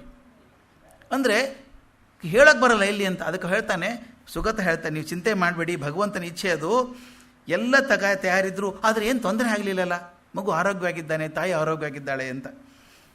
ಓಡಿ ಬಂದ ಮಗ, ಹೆಂಡತಿ ಮುಖ ನೋಡಿದ ಮೇಲೆ ಸಂತೋಷ ಆಯಿತು. ಆದರೆ ಆಕೆಗೆ ತುಂಬ ಅಶಕ್ತತೆ ಆಗಿತ್ತು. ಮುಂದೆ ಕೇಳಿದ ಶುದ್ಧೋಧನ, ಮುಂದೆ ಏನು ಮಾಡಬೇಕಮ್ಮ, ದೇವದಹಕ್ಕೆ ಹೋಗಬೇಕಾ ಹೇಗೆ ಅಂತ. ಇಲ್ಲ, ವಾಪಸ್ ಕಪಿಲ್ ವಸ್ತುಗೆ ಹೋಗೋಣ ಅಂತ. ತಂದೆ ಮನೆಗೆ ಹೋಗಬೇಕಂದವಳು ಹೆರಿಗೆ ಆಗೋಯ್ತಲ್ಲ, ನಾನು ಹೋಗೋ ಕಾರಣ ಇಲ್ಲ, ಕಪಿಲ್ ವಸ್ತುಗೆ ಹೋಗೋಣ ಅಂದು. ಮತ್ತೆ ಕರುಣಾಗಿ ಭೇಟಿ ಮಾಡಿಸಿ ತನ್ನ ಕೂಸಿನ ನಾವು ತೋರಿಸಿ, ನೋಡಮ್ಮ ಮುಂದಿನ ಸಲ ಬಂದಾಗ ನೀನು ಮಾತಾಡಿಸ್ಬೇಕು ಇವನ್ನ ಅಂತ ಹೇಳಿ ಕರ್ಕೊಂಡು ಹೋದ್ಲು. ನಾಮಕರಣ ಮಾಡಬೇಕಲ್ಲ ಮಗುಗೆ, ಯಾವಾಗ ಮಾಡಬೇಕು? ಪುರೋಹಿತರು ಹೇಳಿದ್ರಂತೆ 7ನೇ ದಿವಸ ಮಾಡಬೇಕು. 7ನೇ ದಿವಸ ಮಾಡದೆ ಹೋದರೆ ಮುಂದೆ 3 ತಿಂಗಳು ಮುಹೂರ್ತ ಇಲ್ಲ ಅಂತ ಹೇಳಿದ್ರಂತೆ. ಏನು ಮಾಡಬೇಕು ಅಂತ ಶುದ್ಧೋಧನ ಕೇಳಿದ. ಇಲ್ಲ, 7ನೇ ದಿವಸಕ್ಕೆ ಮಾಡಿಬಿಡಿ, ಯಾಕಂದರೆ 3 ತಿಂಗಳಾದ್ಮೇಲೆ ನಾನು ನೋಡೋಕ್ಕಾಗತ್ತೋ ಇಲ್ಲ ಗೊತ್ತಿಲ್ಲ. ಆಕೆ ಯಾವಾಗಲೂ ಹಿಂಗೆ ಮಾತಾಡಿದ್ದು, ಗೊತ್ತಿಲ್ಲ, 7ನೇ ದಿವಸಕ್ಕೆ ಮಾಡಿಬಿಡಿ. ಅವನಂದ ನಿನಗೆ ಆರೋಗ್ಯ ಚೆನ್ನಾಗಿಲ್ಲ, ಗಟ್ಟಿ ಆದ್ಮೇಲೆ ಮಾಡಿದ್ರಾಯ್ತು, ಏನು ಅವಸರ, 3 ತಿಂಗಳಿಗೆ ಮಾಡಿದ್ರಾಯ್ತು, ಹೆಸರು ಇಟ್ಟರಾಯ್ತು. ಇಲ್ಲ, 7ನೇ ದಿವಸ ಮಾಡಿಬಿಡಿ, ಮುಂದೆ ನಾನು ನೋಡೋಕ್ಕಾಗಲ್ಲ. 7ನೇ ದಿವಸನೇ ಮಾಡಿದರು. ಮಾಡಬೇಕಾದ್ರೆ ಮಗುನ ಎತ್ಕೊಂಡು ಬರಬೇಕಲ್ಲ, ಯಾರು ಬರಬೇಕು? ಆಕೆ ಹೆಂಗಂತೂ ಹೇಳೋಕ್ಕಾಗಲ್ಲ. ಅಶಕ್ತತೆ ದಿನೂ ಜಾಸ್ತಿ ಆಗ್ತಾಯಿತ್ತು. ಔಷಧಿ ಕೊಡ್ತಾಯಿದ್ರು ವೈದ್ಯರು, ರಾಜ್ಯ ವೈದ್ಯರು ಕೊಡ್ತಾ ಇದ್ದಾರೆ, ಅದ್ರ ಗುಣ ಆಗಲಿಲ್ಲ. ಆ ಹೋಮ ಮಾಡುವಾಗ ಮಗುನ ಕರ್ಕೊಂಡು ಹೋಗೋದಕ್ಕೆ ಪ್ರಜಾಪತಿ ಗೌತಮಿ ಕರ್ಕೊಂಡು ಹೋಗ್ತಾಳೆ. ಯಾಕಂದ್ರೆ ಅಮ್ಮ ಹೇಳೋಕ್ಕಾಗಲ್ಲಲ್ಲ, ಈಕೆನೇ ಕೂತ್ಕೋತಾಳೆ. ಹೆಸರಿಡ್ತಾರೆ. ಏನು ಹೆಸರಿಡಬೇಕು? ಎಲ್ಲ ಸಂಭ್ರಮದ ನಡುವೆ ಸರ್ವಾರ್ಥ ಸಿದ್ಧ ಅಂತ, ಎಲ್ಲ ಸರ್ವಾರ್ಥಗಳಿಗೆ ಸಿದ್ಧನಾದವ ನೀವನು ಅಂತ ಹೇಳಿ ಸಿದ್ಧಾರ್ಥ ಅಂತ ಹೆಸರಿಟ್ಟು. ಸಿದ್ಧಾರ್ಥ ಅಂತ ಪುರೋಹಿತರು ಕೂಗಿದ ತಕ್ಷಣ ಮಗುವಿನ ಕಿವಿಯಲ್ಲಿ ಪ್ರಜಾಪತಿ ಗೌತಮಿನೇ ಕಿವಿಯಲ್ಲಿ ಹೇಳ್ತಾಳೆ ಸಿದ್ಧಾರ್ಥ ಅಂಥೇಳಿ. ಆಮೇಲೆ ಮೇಲೆ ಮಹಡಿ ಹತ್ತಿ ಅರಮನೆಯಿಂದ ಕೂಗ್ತಾರೆ ಜನ, ಸಿದ್ಧಾರ್ಥ ಸಿದ್ಧಾರ್ಥ ಅಂತ. ಊರು ಜನ ಎಲ್ಲ ಸಂಭ್ರಮ ಪಡ್ತಾರೆ, ಸಿದ್ಧಾರ್ಥ ಹುಟ್ಟಿದ ನಮ್ಮ ಅರಮನೆಯಲ್ಲಿ ಅಂತ. ಸಂತೋಷ ಆಯಿತು. ಹೋಮ ಮುಗಿಸ್ಕೊಂಡು ಬಂದಮೇಲೆ ಆ ಪ್ರಜಾಪತಿ ಗೌತಮಿ ತಾಯಿ ಕೊಡ್ತಾಳೆ ಮಾಯಾದೇವಿಗೆ. ಮಾಯಾದೇವಿ ಹೇಳ್ತಾಳೆ, ಹೆಸರು ಬರೀ ಸಿದ್ಧಾರ್ಥ ಅಂತ ಇಟ್ಬಿಟ್ರಾ? ಹೌದು, ಸಿದ್ಧಾರ್ಥ ಅಂತಿಟ್ರು. ಇಲ್ಲ, ಸಿದ್ಧಾರ್ಥ ಗೌತಮ ಅಂತ ಇಡಬೇಕಾಗಿತ್ತು. ಯಾಕೆ ಇಡಬೇಕು ಸಿದ್ಧಾರ್ಥ ಗೌತಮ? ಅದೊಂದು ಬಾಲ ಯಾಕಬೇಕು? ಸಿದ್ಧಾರ್ಥ ಸಾಕಲ್ವಾ, ಈ ಗೌತಮ ಬಾಲ ಯಾಕಬೇಕು ಅಂತ. ಆಕೆ ಹೇಳೋದು, ನೀನು ಗೌತಮಿ ಅಲ್ಲೇನಮ್ಮ, ನೀನು ಗೌತಮಿ ಆದಮೇಲೆ ಅವನು ಗೌತಮ ಆಗಬೇಕು. ನೀನೇ ಅವನ ತಾಯಿ. ಅದೇ ಹೆಂಗಾಗ್ತದೆ? ನೀ ತಾಯಿ ಇದ್ದೀಯಲ್ಲ ಅಂತ. ಈ ಕ್ಷಣದವರೆಗೂ ನಾನು ತಾಯಿ ಇದ್ದೀನಿ, ಮುಂದೆ ನೀನೇ ತಾಯಿ, ನೀನೇ ಕಾಪಾಡ್ಕೋಬೇಕು ಅಂತ ಎಲ್ಲರನ್ನೂ ಹೊರಗೆ ಕಳಿಸಿ ಅಕ್ಕ ತಂಗಿ ಇಬ್ಬರೇ ಮಾತಾಡ್ಕೋತಾರೆ. ಈ ಪ್ರಸಂಗ ನನಗೆ ಭಾಳ ಕಷ್ಟ, ಓದೋದೇ ಕಷ್ಟ, ಆ ಥರ ಬಿಡ್ತಿತ್ತು. ಇಬ್ಬರೇ ಮಾತಾಡ್ಕೋತಾರೆ. ಏನು ಶುದ್ಧೋಧನ ಬರ್ತಾನೆ, ಏನು ಮಾತಾಡ್ತಿದ್ರು, ಅಕ್ಕ ತಂಗಿ ಒಳಗೆ ಹೋಗೋಂಗಿಲ್ಲ ಅಂತ ಹೇಳ್ತಾನೆ ಸೇವಕ. ಏನದು? ಅದು ಗೊತ್ತಿಲ್ಲ, ಮಾತಾಡ್ತಾರೆ. ಸ್ವಲ್ಪ ಹೊತ್ತಿಗೆ ಬಾಗಲ್ ತೆಗೆದು ನೋಡ್ತಾನೆ, ಇಬ್ಬರು ಅಳ್ತಾ ಇರ್ತಾರೆ. ಅಕ್ಕ ತಂಗಿ ಇಬ್ಬರು ಅಳ್ತಿರ್ತಾರೆ, ಏನು ಒಂದು ಗೊತ್ತಾಗಲ್ಲ. ಆಮೇಲೆ ಸಾಯಂಕಾಲ ನೃತ್ಯ ಕಾರ್ಯಕ್ರಮ ಇಟ್ಟಿರ್ತಾರೆ, ಸಂಭ್ರಮ ಊರಲ್ಲೆಲ್ಲ. ನೃತ್ಯ ನಡೆದಿರುತ್ತೆ. ಶುದ್ಧೋಧನ ಕೂತಿದ್ದಾನೆ ಮುಂದೆ, ಮಂತ್ರಿಗಳೆಲ್ಲ ಇದ್ದಾರೆ.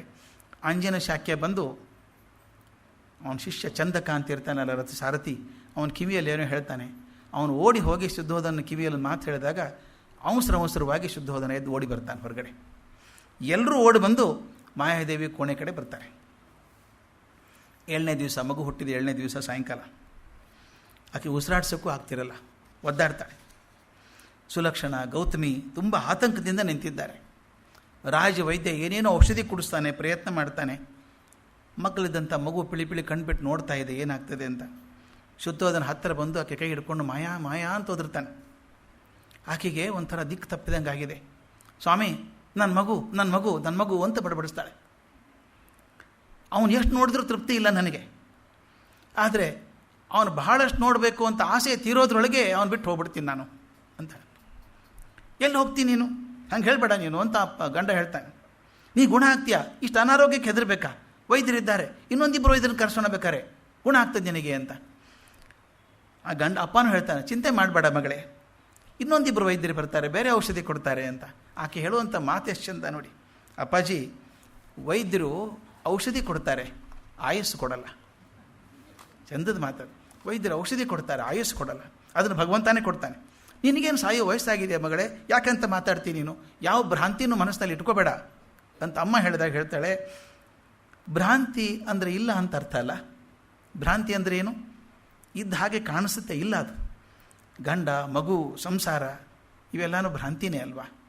ನಾನು ಹೋದ ತಕ್ಷಣ ಇದೆಲ್ಲ ಭ್ರಾಂತಿನೇ ಅಲ್ವಾ? ನಾನು ಹೋದ ತಕ್ಷಣ ನಾನು ಇದ್ದೆ ಅನ್ನೋದು ಭ್ರಾಂತಿ ಅಲ್ವಾ ಅಂತ ಫಿಲಾಸಫರ್ ಥರ ಮಾತಾಡ್ಬಿಡ್ತಾಳೆ. ತಂಗಿ ಹೇಳ್ತಾಳೆ, ಅಕ್ಕ ಮಾತಾಡಬೇಡ ನೀನು, ಸ್ವಲ್ಪ ಹೊತ್ತು ನಿದ್ದೆ ಮಾಡು, ನೆಮ್ಮದಿ ನಿದ್ದೆ ಮಾಡು ಅಂತ. ಆಕೆ ಹೇಳ್ತಾಳೆ, ಹೌದು ಗೌತಮಿ, ನಿದ್ರೆ ನಾನು ಕರೀತಾ ಇದೆ, ಆದರೆ ಆ ನಿದ್ರೆಗೆ ಜಾರಿದರೆ ಮತ್ತೆ ಎಚ್ಚರ ಆಗಲ್ಲ. ಅದೇ ನಾನು ಕೆಲವು ಮಾತುಗಳನ್ನ ಹೇಳಬೇಕು ನಿನಗೆ. ಅರ್ಥವಿಲ್ಲದ ಮಾತಂತಲ್ಲ, ನನಗೆ ಸಮಯ ಜಾಸ್ತಿ ಇಲ್ಲ, ನಾನು ಹೇಳಿಬಿಡ್ಬೇಕು. ತಂಗಿನ ಕರಿತಾಳೆ, ಗೌತಮಿ ಏನು ಹೇಳಮ್ಮ ಅಂತ ಹೇಳ್ತಾಳೆ. ನಾನು ಹೇಳಿದ್ದೆಲ್ಲ ನೆನಪಿದೆಯಮ್ಮ, ಆಗಳನ್ನ ಮಾತಾಡಿದ್ದು ನೆನಪಿದೆ. ಇನ್ಮೇಲೆ ನಾನು ನಿನ್ನಲ್ಲಿ ಜೀವನ ಇರ್ತೀನಿ, ನಿನ್ನಲ್ಲಿ ಜೀವಿಸ್ತೇನೆ. ನಾನು ನನ್ನ ಪ್ರೀತಿ ಅಕ್ಕರೆಯನ್ನೆಲ್ಲ ನಿನ್ನವ್ರು ತುಂಬಿ ಹೋಗ್ತೇನೆ. ನೀನು ನನಗೆ ಮಾತು ಕೊಟ್ಟ ಹಾಗೆ ಇನ್ನು ಮುಂದೆ ಸಿದ್ಧಾರ್ಥನ ತಾಯಿ ನೀನೇ ಆಗಬೇಕು. ಅದಕ್ಕೆ ಅವ ಸಿದ್ಧಾರ್ಥ ಗೌತಮ ಅನಿಸ್ಕೋಬೇಕು. ಇನ್ಮೇಲೆ ನಿನ್ನ ಮಗ ಇವನು, ನನ್ನ ಮಗ ಅಲ್ಲ ಅಂತ ಒಪ್ಪಿಸ್ಬಿಡ್ತಾಳೆ. ಎಲ್ಲರಿಗೂ ಗಾಬರಿ, ಅಕ್ಕ ತಂಗಿ ಯಾವಾಗ ಮಾತಾಡ್ಕೊಂಡ್ರಿ ಇದನ್ನೆಲ್ಲ ಗೊತ್ತಿಲ್ಲ. ಆಕೆ ತನ್ನ ಅಂತ್ಯ ಹತ್ತಿರ ಬಂದಿದೆ ಅಂತ ಗೊತ್ತಾಗಿದೆ ಅಂತ ಅನ್ನಿಸ್ತು. ಆಶ್ಚರ್ಯ ಪಡುವಷ್ಟು ಸಮಯ ಇಲ್ಲ, ಎಲ್ಲರೂ ದುಃಖದಲ್ಲಿ ಕೂತಿದ್ದಾರೆ. ಗೌತಮಿ ಅಕ್ಕನ ಕೈ ಹಿಡ್ಕೊಂಡು ಹೇಳ್ತಾಳೆ, ಅಕ್ಕ ನಿನ್ನ ಮಗ ನನ್ನ ಮಗ, ನಾನು ಮಾತು ಕೊಟ್ಟಿದ್ದೀನಲ್ಲ, ಚಿಂತೆ ಮಾಡಬೇಡ, ನನ್ನ ಕಣ್ಣಿನ ರೆಪ್ಪೆ ಒಳಗಿಟ್ಕೊಂಡು ಬದುಕಿಸ್ತೇನೆ ಈ ಮಗನ, ನಾನು ಅಕ್ಕರೆಯನ್ನೆಲ್ಲ ಹಾಕಿ ಸಿದ್ಧಾರ್ಥನ ನೋಡ್ಕೊಳ್ತೇನೆ ಅಂತ ಮಾತು ಕೊಡ್ತಾಳೆ. ಈಗ ಸಮಾಧಾನ ಆಯಿತು. ನನ್ನ ತಂಗಿ ಗುಣವತಿ, ವಾತ್ಸಲ್ಯ ಮೂರ್ತಿ ಅಂತ ಗೊತ್ತಿದೆ ನನಗೆ, ನೀನು ನನಗಿಂತ ಚೆನ್ನಾಗಿ ನೋಡ್ಕೋತೀಯಮ್ಮ ನೀನು. ನಾನು ಕೆಲವೊಂದು ಸಲ ಕರುಣೆಯಲ್ಲಿ ಕೊಚ್ಕೊಂಡು ಹೋಗ್ಬಿಡ್ತೀನಿ, ನಿನಗೆ ವಾಸ್ತವದ ಅಂಶ ಗೊತ್ತಿದೆ, ಮಗನ ಚೆನ್ನಾಗಿ ಬೆಳೆಸು, ಆಮೇಲೆ ಮಾತಾಡುವಂತೆ, ನಿದ್ದೆ ಮಾಡಿ ಈಗ ಅಂತ ಶುದ್ಧೋಧನ ಹೇಳ್ತಾನೆ. ಇಲ್ಲ, ನಾನು ನಿದ್ರೆ ಮಾಡಿದರೆ ಮುಂದೆ ಮಾತು ಹೇಳೋಕ್ಕಾಗಲ್ಲ, ಒಂದು ಕೆಲಸ ಇದೆ ಮುಗಿಸ್ಬಿಡ್ತೇನೆ, ಅದನ್ನು ನೀವು ಮಾತು ಕೊಡಬೇಕು ನನಗೆ. ಏನು ಮಾತು ಕೊಡಬೇಕು? ನಿನ್ನ ಮಾತನ್ನು ಯಾವತ್ತೂ ಮೀರಿಲ್ಲ, ನಾನು ನಡೆಸ್ತೀನಿ ಅಂತಾನೆ. ಆಗ ತಕ್ಷಣ ಆಕೆ ಶುದ್ಧೋಧನ ಕೈ ಹಿಡ್ಕೊಂಡು ಗೌತಮಿ ಕೈ ಅವನ ಕೈಯಲ್ಲಿ ಕೊಟ್ಟು, ನನ್ನ ಸ್ಥಾನದಲ್ಲಿ ನನ್ನ ತಂಗಿ ಗೌತಮಿನೇ ಸ್ವೀಕಾರ ಮಾಡಬೇಕು, ಇದು ನನ್ನ ಕಡೆ ಆಸೆ ಅಂತ ನೆರವೇರಿಸಬೇಕು ಅಂತ ಕೇಳ್ಕೊತಾಳೆ. ಇದೇನಿದು ಅಂತ ಅವನು, ನಿನ್ನ ತಂಗಿನ ಆ ದೃಷ್ಟಿಯಿಂದ ನೋಡೇ ಇಲ್ಲ ನಾನು, ಆಕೆ ನಾನೇ ನಿಂತು ಮದುವೆ ಮಾಡ್ತೀನಿ, ಇನ್ನೊಂದು ಬೇಕಾದರೆ ಮದುವೆ ಮಾಡ್ತೀನಿ ಆಕೆ ಚೆನ್ನಾಗಿ ಅಂತಾನೆ. ಯಾಕಂತ ನೀನು ಮಾಡ್ತಿ ಗೊತ್ತಿದೆ ನನಗೆ, ನನ್ನ ತಂಗಿಗೆ ಮದುವೆ ಮಾಡೋ ಶಕ್ತಿ ನಿನಗಿದೆ, ಆದರೆ ನನ್ನ ಮಗನಿಗೆ ತಾಯಿ ಸಿಗಲ್ವೇ? ಆದ್ದರಿಂದ ನನ್ನ ತಂಗಿ ನೀವು ಒಪ್ಕೋಬೇಕು, ನೀವಿಬ್ಬರು ಗಂಡ ಹೆಂಡತಿ ಆಗದೆ ನನ್ನ ಮಗನಿಗೆ ತಂದೆ ತಾಯಿ ಆಗಲಿಕ್ಕೆ ಸಾಧ್ಯ ಇಲ್ಲ, ಒಪ್ಕೊಳ್ಳಿ ಅಂತಾನೆ. ಆತ ಏನು ಹೇಳಬೇಕು ಅಂತ ತೋಚಲ್ಲ, ಆವತ್ತಿಗೇನು ಹೇಳಬೇಕು ಅವನು? ಅತ್ತೆ ಮಾವನ ಮುಖ ನೋಡ್ತಾನೆ. ಹಾಗಾಗಿ ಅಪ್ಪ ಅಮ್ಮನ ಹೇಳ್ತಾಳೆ, ಅಪ್ಪ ಅಮ್ಮ ನೀವು ಕೂಡ ನನ್ನ ಬೇಡಿಕೆ ನಿರಾಕರಿಸೋದಿಲ್ಲ ಅಂತ ಒಪ್ಕೋತೀನಿ. ಗೌತಮಿ ಬಗ್ಗೆ ನಿಮಗೆ ಮನಸ್ಸಲ್ಲಿ ಏನು ಕನಸಿತ್ತೋ ಗೊತ್ತಿಲ್ಲ, ಇನ್ಮೇಲೆ ಯಾಕೆ ನನ್ನ ಸ್ಥಾನದಲ್ಲಿರೋ ಹಾಗೆ ಮಾಡಿ ಅಂತ. ಆ ಹೊತ್ತಿಗೇನು ಹೇಳೋಕ್ಕಾಗಲ್ಲ, ಹ್ಞೂ ಅಂತ ಗುಣ ಹಾಕ್ತಾ ಇರೋರು. ಹಾಗಾದ್ರೆ ನನಗೇನು ಯಾವುದೂ ಚಿಂತೆ ಇಲ್ಲ ಅಂತ ಅಂದ್ಕೊಂಡಾಗ ಉಸಿರು ಕಷ್ಟ ಆಗಿ ಆ ತೊಟ್ಲಿನ ಮಗುನ ಕೊಡು ಅಂತಾಳೆ. ಮಗುನ ಹಿಡ್ಕೊಂಡು ಮುತ್ತು ಕೊಡ್ತಾಳೆ. ನಾನು ಹೋಗ್ತೀನಿ ಅಂತ ಹೇಳ್ತಾಳೆ. ಶುಭ ಆಗಲಿ ಅಂಥೇಳಿ ಕಣ್ಣು ಮುಚ್ತಾಳೆ, ಸತ್ತು ಹೋಗ್ತಾಳೆ. ಆ ಕ್ಷಣಕ್ಕೆ ಶುದ್ಧೋಧನೆಗೆ ದಿಕ್ಕು ತಪ್ಪಿದಂಗಾಗಿ ಅಳೋಕ್ಕೆ ಶುರು ಮಾಡ್ತಾನೆ. ಎಲ್ರಿಗೂ ಭಯ ಆಗಿಬಿಡ್ತದೆ. ಸಿದ್ಧಾರ್ಥ ಗಾಬರಿ ಆಗ್ತದೆ. ಆ ಪ್ರಜಾಪತಿ ಗೌತಮಿ ಎತ್ಕೊಂಡು ಆ ಮಗುನ ಆಕೆ ಎದೆ ಮೇಲೆ ಮಲಗಿಸ್ತಾಳೆ ಒಂದು 2 ನಿಮಿಷ. ಅದು ಪಾಪ ಗಾಬರಿಯಾಗಿ ಅಳ್ತಾ ಇರುತ್ತೆ ಮಗು. ಎತ್ಕೊಂಡು ಹೋಗ್ತಾಳೆ ಹೊರಗಡೆ. ಚಂದಕ, ಸುಗತ ಎಲ್ಲರೂ ಹೇಳ್ತಾರೆ, ಯಾರು ಕಣ್ಣು ಹತ್ತಿಯೋ ಏನೋ ನಮ್ಮ ರಾಜನಿಗೆ, ಇಂಥ ಒಳ್ಳೆಯ ಸಂತೋಷವಾಗಿದ್ದಂಥ ಇದು ಪರಿವಾರ ಹಿಂಗಾಯ್ತಲ್ಲ ಅಂಥೇಳಿ 7ನೇ ದಿವಸಕ್ಕೆ ತಬ್ಬಲಿಯಾದಂಥ ಸಿದ್ಧಾರ್ಥ. ಇದನ್ನೆಲ್ಲ ನಾವು ಬ್ಯಾಕ್ಗ್ರೌಂಡ್ ನೆನಪಿಟ್ಕೋಬೇಕು. 7ನೇ ದಿವಸಕ್ಕೆ ತಾಯಿಯನ್ನು ಕಳ್ಕೊಂಡಂಥ ಸಿದ್ಧಾರ್ಥ, ಜಗತ್ತಿಗೆ ಕರುಣೆ ತೋರಿಸಿದಂಥ ಸಿದ್ಧಾರ್ಥ. ಮುಂದೆ ಆ ಕರುಣೆ ಯಾಕೆ ಬಂತು ಅಂದರೆ ಜೀವನ ತಾಯಿನ ಕಾಣಲಿಲ್ಲ. ಆದರೆ ಒಂದು ಮಾತು ನೆನಪಿಡಬೇಕಾದ್ದು, ಆ ಪ್ರಜಾಪತಿ ಗೌತಮಿ ಎಷ್ಟು ಪ್ರೀತಿಯಿಂದ ಬೆಳೆಸಿದ್ಲು ಅಂದರೆ, ತನ್ನ ಮಗನಿದ್ದರೂ ಕೂಡ ಆ ಮಗ ಆಗ್ತಾನೆ, ಮುಂದೆ ಅವನ ಮಗ ಆಗ್ತಾನೆ, ಮಗ ಆಗ್ತಾನೆ ನಂದ ಅಂತ ಹುಡುಗ, ಅವನಿಗಿಂತ ಹೆಚ್ಚು ಪ್ರೀತಿ ಇವನು ಮಾಡ್ತಾಳೆ. ಕೊನೆಯವರೆಗೂ ಅವನಿಗೋಸ್ಕರ ತನ್ನ ಜೀವ ಒತ್ತೆ ಇಡ್ತಾಳೆ. ಹಾಗೆ ಬದುಕ್ತಾನೆ. 3 ದಿವಸ ಆದಮೇಲೆ ಮಾಯಾದೇವಿ ತೀರ್ಕೊಂಡ್ಮೇಲೆ ಅರಮನೆಗೆ ಒಬ್ಬ ಋಷಿ ಬರ್ತಾರೆ, ಅಸಿತ ಅಂತ. ಅಸಿತ ಅಂತ ಮಹರ್ಷಿ ಅಲ್ಲಿದ್ದವರು. ಅವ್ರು ಬಂದಾಗ ಶುದ್ಧೋಧನೆಗೆ ಒಂಥರ ಗಾಬರಿ ಆಯಿತು, ದುಃಖ ಎಲ್ಲ ಆಗಿರುತ್ತೆ. ಕ್ಷಮಿಸಿ ಸ್ವಾಮಿ, ನನ್ನ ಮಗ ಹುಟ್ಟಿದ ಸುದ್ದಿ ನಿಮಗೆ ತಿಳಿಸ್ಲೇ ಇಲ್ಲ, ನಾನು ಸುದ್ದಿ ಕೊಡಲಿಲ್ಲ ಅಂತ. ಇಲ್ಲಪ್ಪ, ಏನು ಚಿಂತೆ ಮಾಡಬೇಡ, ಶುಭ ಅಶುಭದ ಎರಡೂ ಸುದ್ದಿ ನನಗೆ ಬಂತು. ನಾನು ಬಂದೆ, ಅದಕ್ಕೆ ನಿನ್ನ ಮಗನ ನೋಡಬೇಕು ಅಂತ ಬಂದಿದ್ದು ನಾನು ಯಾಕಂದರೆ ನನಗೆ ವಯಸ್ಸಾಯಿತು, ಇನ್ನು ಎಲ್ಲರೂ ಅನ್ನಲ್ಲ, ನಾನು ಹಿಮಾಲಯಕ್ಕೆ ಹೋಗ್ಬೇಕು, ನಾನು ವಾಪಸ್ ಬರೋಲ್ಲ ನಾನು. ಆದರೆ ಹೋಗುವಾಗ ನಿನ್ನ ಮಗನ ನೋಡಿ ಹೊಡಬೇಕು ಅಂತಿತ್ತು ನನಗೆ, ನಿನ್ನ ಮಗನ ತಂದು ತೋರಿಸು ಅಂತಾನೆ. ಆಶ್ಚರ್ಯ ಸುಧೋಧನಿಗೆ, ಈ ಋಷಿಗಳಿಗೆ ಯಾಕೆ 3 ದಿವಸದ ಮಗು ನೋಡ್ಬೇಕಂತಾರೆ, 10 ದಿವಸದ ಮಗು ಅದು ತಂದು ಕೊಡ್ತಾರೆ. ಮಗುನ ಎತ್ಕೊಂಡು ಒಂದು 5 ನಿಮಿಷ ನೋಡ್ತಾನೆ ಅಸಿತ ಋಷಿ. ನೋಡಿಬಿಟ್ಟು ಆಶ್ಚರ್ಯ ಅನಿಸುತ್ತೆ ಅವನಿಗೆ. ಅವನು ಹೇಳ್ತಾನೆ, ನೋಡಪ್ಪ, ಈ ಮಗು ನಾನು ಅಪೇಕ್ಷೆ ಪಟ್ಟು ನೋಡಬೇಕು ಅಂತ ಅಪೇಕ್ಷೆ ಪಟ್ಟದ್ದು. ಅವ್ನು ನೋಡಿದ್ನಲ್ಲಿ ಹಿಮಾಲಯಕ್ಕೆ ಹೋಗ್ಬಿಡ್ತೀನಿ, ಇನ್ನು ನನ್ನ ಕೆಲಸ ಮುಗೀತಿಲ್ಲಿ. ಈ ಮಗು ಮಾತ್ರ ತುಂಬ ಅಪರೂಪದ ಮಗು. ಅವನು ಹೇಳೋ ಮಾತು ಎಷ್ಟು ಚೆನ್ನಾಗಿದೆ, ಇದು ನಿನ್ನ ವಸ್ತು ಅಂತ ಕಾಪಾಡ್ಕೋಬೇಡ, ಇದು ನಿನ್ನ ವಸ್ತು ಅಂತ ಕಾಪಾಡ್ಕೋಬೇಡ, ಇದು ಪ್ರಪಂಚಕ್ಕೆ ಸೇರಿದಂಥ ವಸ್ತು. ಈ ಮಗುವಿನಲ್ಲಿ 32 ಶುಭ ಲಕ್ಷಣಗಳಿದ್ದಾವೆ ದೇಹದಲ್ಲಿ. ಹೀಗೆಲ್ಲ ಶುಭ ಲಕ್ಷಣ ಒಂದೇ ಮಗುವಿನಲ್ಲಿರೋದು ಅಸಾಧ್ಯ ಅನ್ನುವಷ್ಟು ವಿರಳ. 32 ಲಕ್ಷಣ ಒಂದೇ ಮಗುವಿನ ದೇಹದಲ್ಲಿದೆ ಅಂದರೆ ಅಪರೂಪ. ಇದು ಎಲ್ಲ ಲಕ್ಷಣಗಳಿದ್ದಾವೆ. ಈನು ಲೋಕೋತ್ತರನಾಗ್ತಾನೆ. ನನಗೊಂದು ವಿಷಾದ ಏನು ಅಂದರೆ, ಅಷ್ಟು ಆಯುಸ್ಸಿಲ್ಲ. ಗಾಬರಿ ಯುದ್ಧದನಿಗೆ, ಮಗುವಿಗೆ ಆಯುಷ್ ಕಮ್ಮಿನ? ಮಗುಗಲ್ಲಪ್ಪ, ನನಗೆ ಆಯುಸ್ಸಿಲ್ಲ. ಅವನು ಸಮರ್ಥ್ಯ ಲೋಕೋತ್ತರನಾದಾಗ ಅವನು ನೋಡಿ ಭಾಗ್ಯ ಪಡುವಂಥ ಆಯುಸ್ಸು ನನಗಿಲ್ಲ. ಆಯ್ತು ಬಿಡು, ಅವನ ದರ್ಶನ ಆಯ್ತಲ್ಲ ಸಾಕು ಅಂತ ಹೇಳ್ತಾನೆ. ಮಗನ ಹೆಸರೇನಿಟ್ಟಿ ಅಂತ ಕೇಳ್ತಾನೆ. ಹೆಸರು ಸಿದ್ಧಾರ್ಥ ಅಂತ ಇಟ್ಟಿದ್ದೀವಿ. ಸಿದ್ಧಾರ್ಥ. ಇವನ ತಾಯಿ ಹೆಸರು ಮಾಯೆ ಅಲ್ವಾ? ಹೌದು ಅಂದ ತಕ್ಷಣ ಅವನೊಂಥರ ನಗ್ತಾನೆ, ಅರ್ಥಗರ್ಭಿತವಾಗಿ ನಗ್ ಹೇಳ್ತಾನೆ, ಮಾಯಾ ಸಿದ್ಧ. 2 ಸಲ ಮಾಯಾ ಸಿದ್ಧ ಅಂದ್ಬಿಟ್ಟು, ಹೌದಪ್ಪ, ಮಾಯೆಯನ್ನು ಗೆದ್ದ ಮೇಲೆ ಸಿದ್ಧನಾಗೋದು, ಮಾಯೆಯನ್ನು ಗೆದ್ದ ಮೇಲೆ ಸಿದ್ಧ ಆಗಬೇಕು. ಅಥವಾ ಅಂದ್ಬಿಟ್ಟು ಮೊದಲು ಮಾಯೆಯನ್ನು ತೊರಿಬೇಕು, ಆಮೇಲೆ ಸಿದ್ಧ ಆಗಬೇಕು. ಎಷ್ಟು ತೂಕದ ಮಾತದು. ಎಲ್ಲಿ ಮಾಯೆ ಅಂದರೆ 2 ಅರ್ಥದಲ್ಲಿ ತಗೋಬೋದು. ಮಾಯೆಯನ್ನು ಬಿಟ್ಟ ಮೇಲೆ ಸಿದ್ಧತ್ವ ಸಿಗೋದು ಅಂತ ಒಂದಾದರೆ, ತಾಯಿ ಮಾಯೆಯನ್ನು ಕಳ್ಕೊಂಡ್ಮೇಲೆ ಸಿದ್ಧತ್ವದ ದಾರಿ ಸಿಗುವಂಥದ್ದು. ಇದು ತಾಯಿ ಪ್ರೀತಿಯಲ್ಲಿ ಕೊಚ್ಕೊಂಡು ಇಲ್ಲೇ ಇದ್ದು ಬಿಡ್ತಿದ್ದೇನೋ ಅಂತ ಮಾತು. ಮುಂದೆ ಕೆಲವು ದಿವಸದೊಳಗೆ ಮಾತು ಕೊಟ್ಟ ಹಾಗೆ ಶುದ್ಧೋಧನ ಪ್ರಜಾಪತಿ ಗೌತಮಿಯನ್ನು ಮದುವೆ ಆಗ್ತಾನೆ. ನಿಜಾರ್ಥದೊಳಗೆ ಆಕೆ ಸಿದ್ಧಾರ್ಥನ ತಾಯಿ ಆಗ್ತಾಳೆ. ಎಂದಿಗೂ ತಾಯಿ ಕೊರತೆ ಗೊತ್ತಿಲ್ಲದ ಹಾಗೆ ಬೆಳೆಸ್ಕೋತಾಳೆ. ಮಜಾ ಅಂದರೆ 7 ವರ್ಷ ತನಕ ಸಿದ್ಧಾರ್ಥಕ್ಕೆ ಗೊತ್ತಿಲ್ಲ ತಾನು ಮಾಯಾದೇವಿ ಮಗ ಅಂತ ಗೊತ್ತೇ ಇಲ್ಲ. ಒಂದು ಸಲ ಆಟ ಆಡುವಾಗ ಅವನು ಸ್ನೇಹಿತ ಅನ್ನಿ ವೈರಿ ಏನೋ ಏನಿದ್ದಾನೆ, ದೇವದತ್ತ ಅಂತಿದ್ದಾನೆ, ಅವನ ಬಗ್ಗೆ ಹೇಳ್ತೀನಿ ಮುಂದೆ. ಅವನು ಹೇಳ್ತಾನೆ, ನೀನು ಯಾರ ಮಗ ಗೊತ್ತೋ? ನಿಮ್ಮಮ್ಮ ಸತ್ತೋದ್ಲ ಅವಾಗಲೇ? ಇಲ್ಲ, ಅಮ್ಮ ಇದ್ದಾಳಲ್ಲ, ನಿನಗೆ ಗೊತ್ತಿಲ್ಲ. ಆಮೇಲೆ ಬಂದು ಕೇಳ್ತಾನೆ ತಾಯಿನ, ಅಮ್ಮ ನೀನು ನನ್ನ ತಾಯಿ ಅಲ್ವಾ?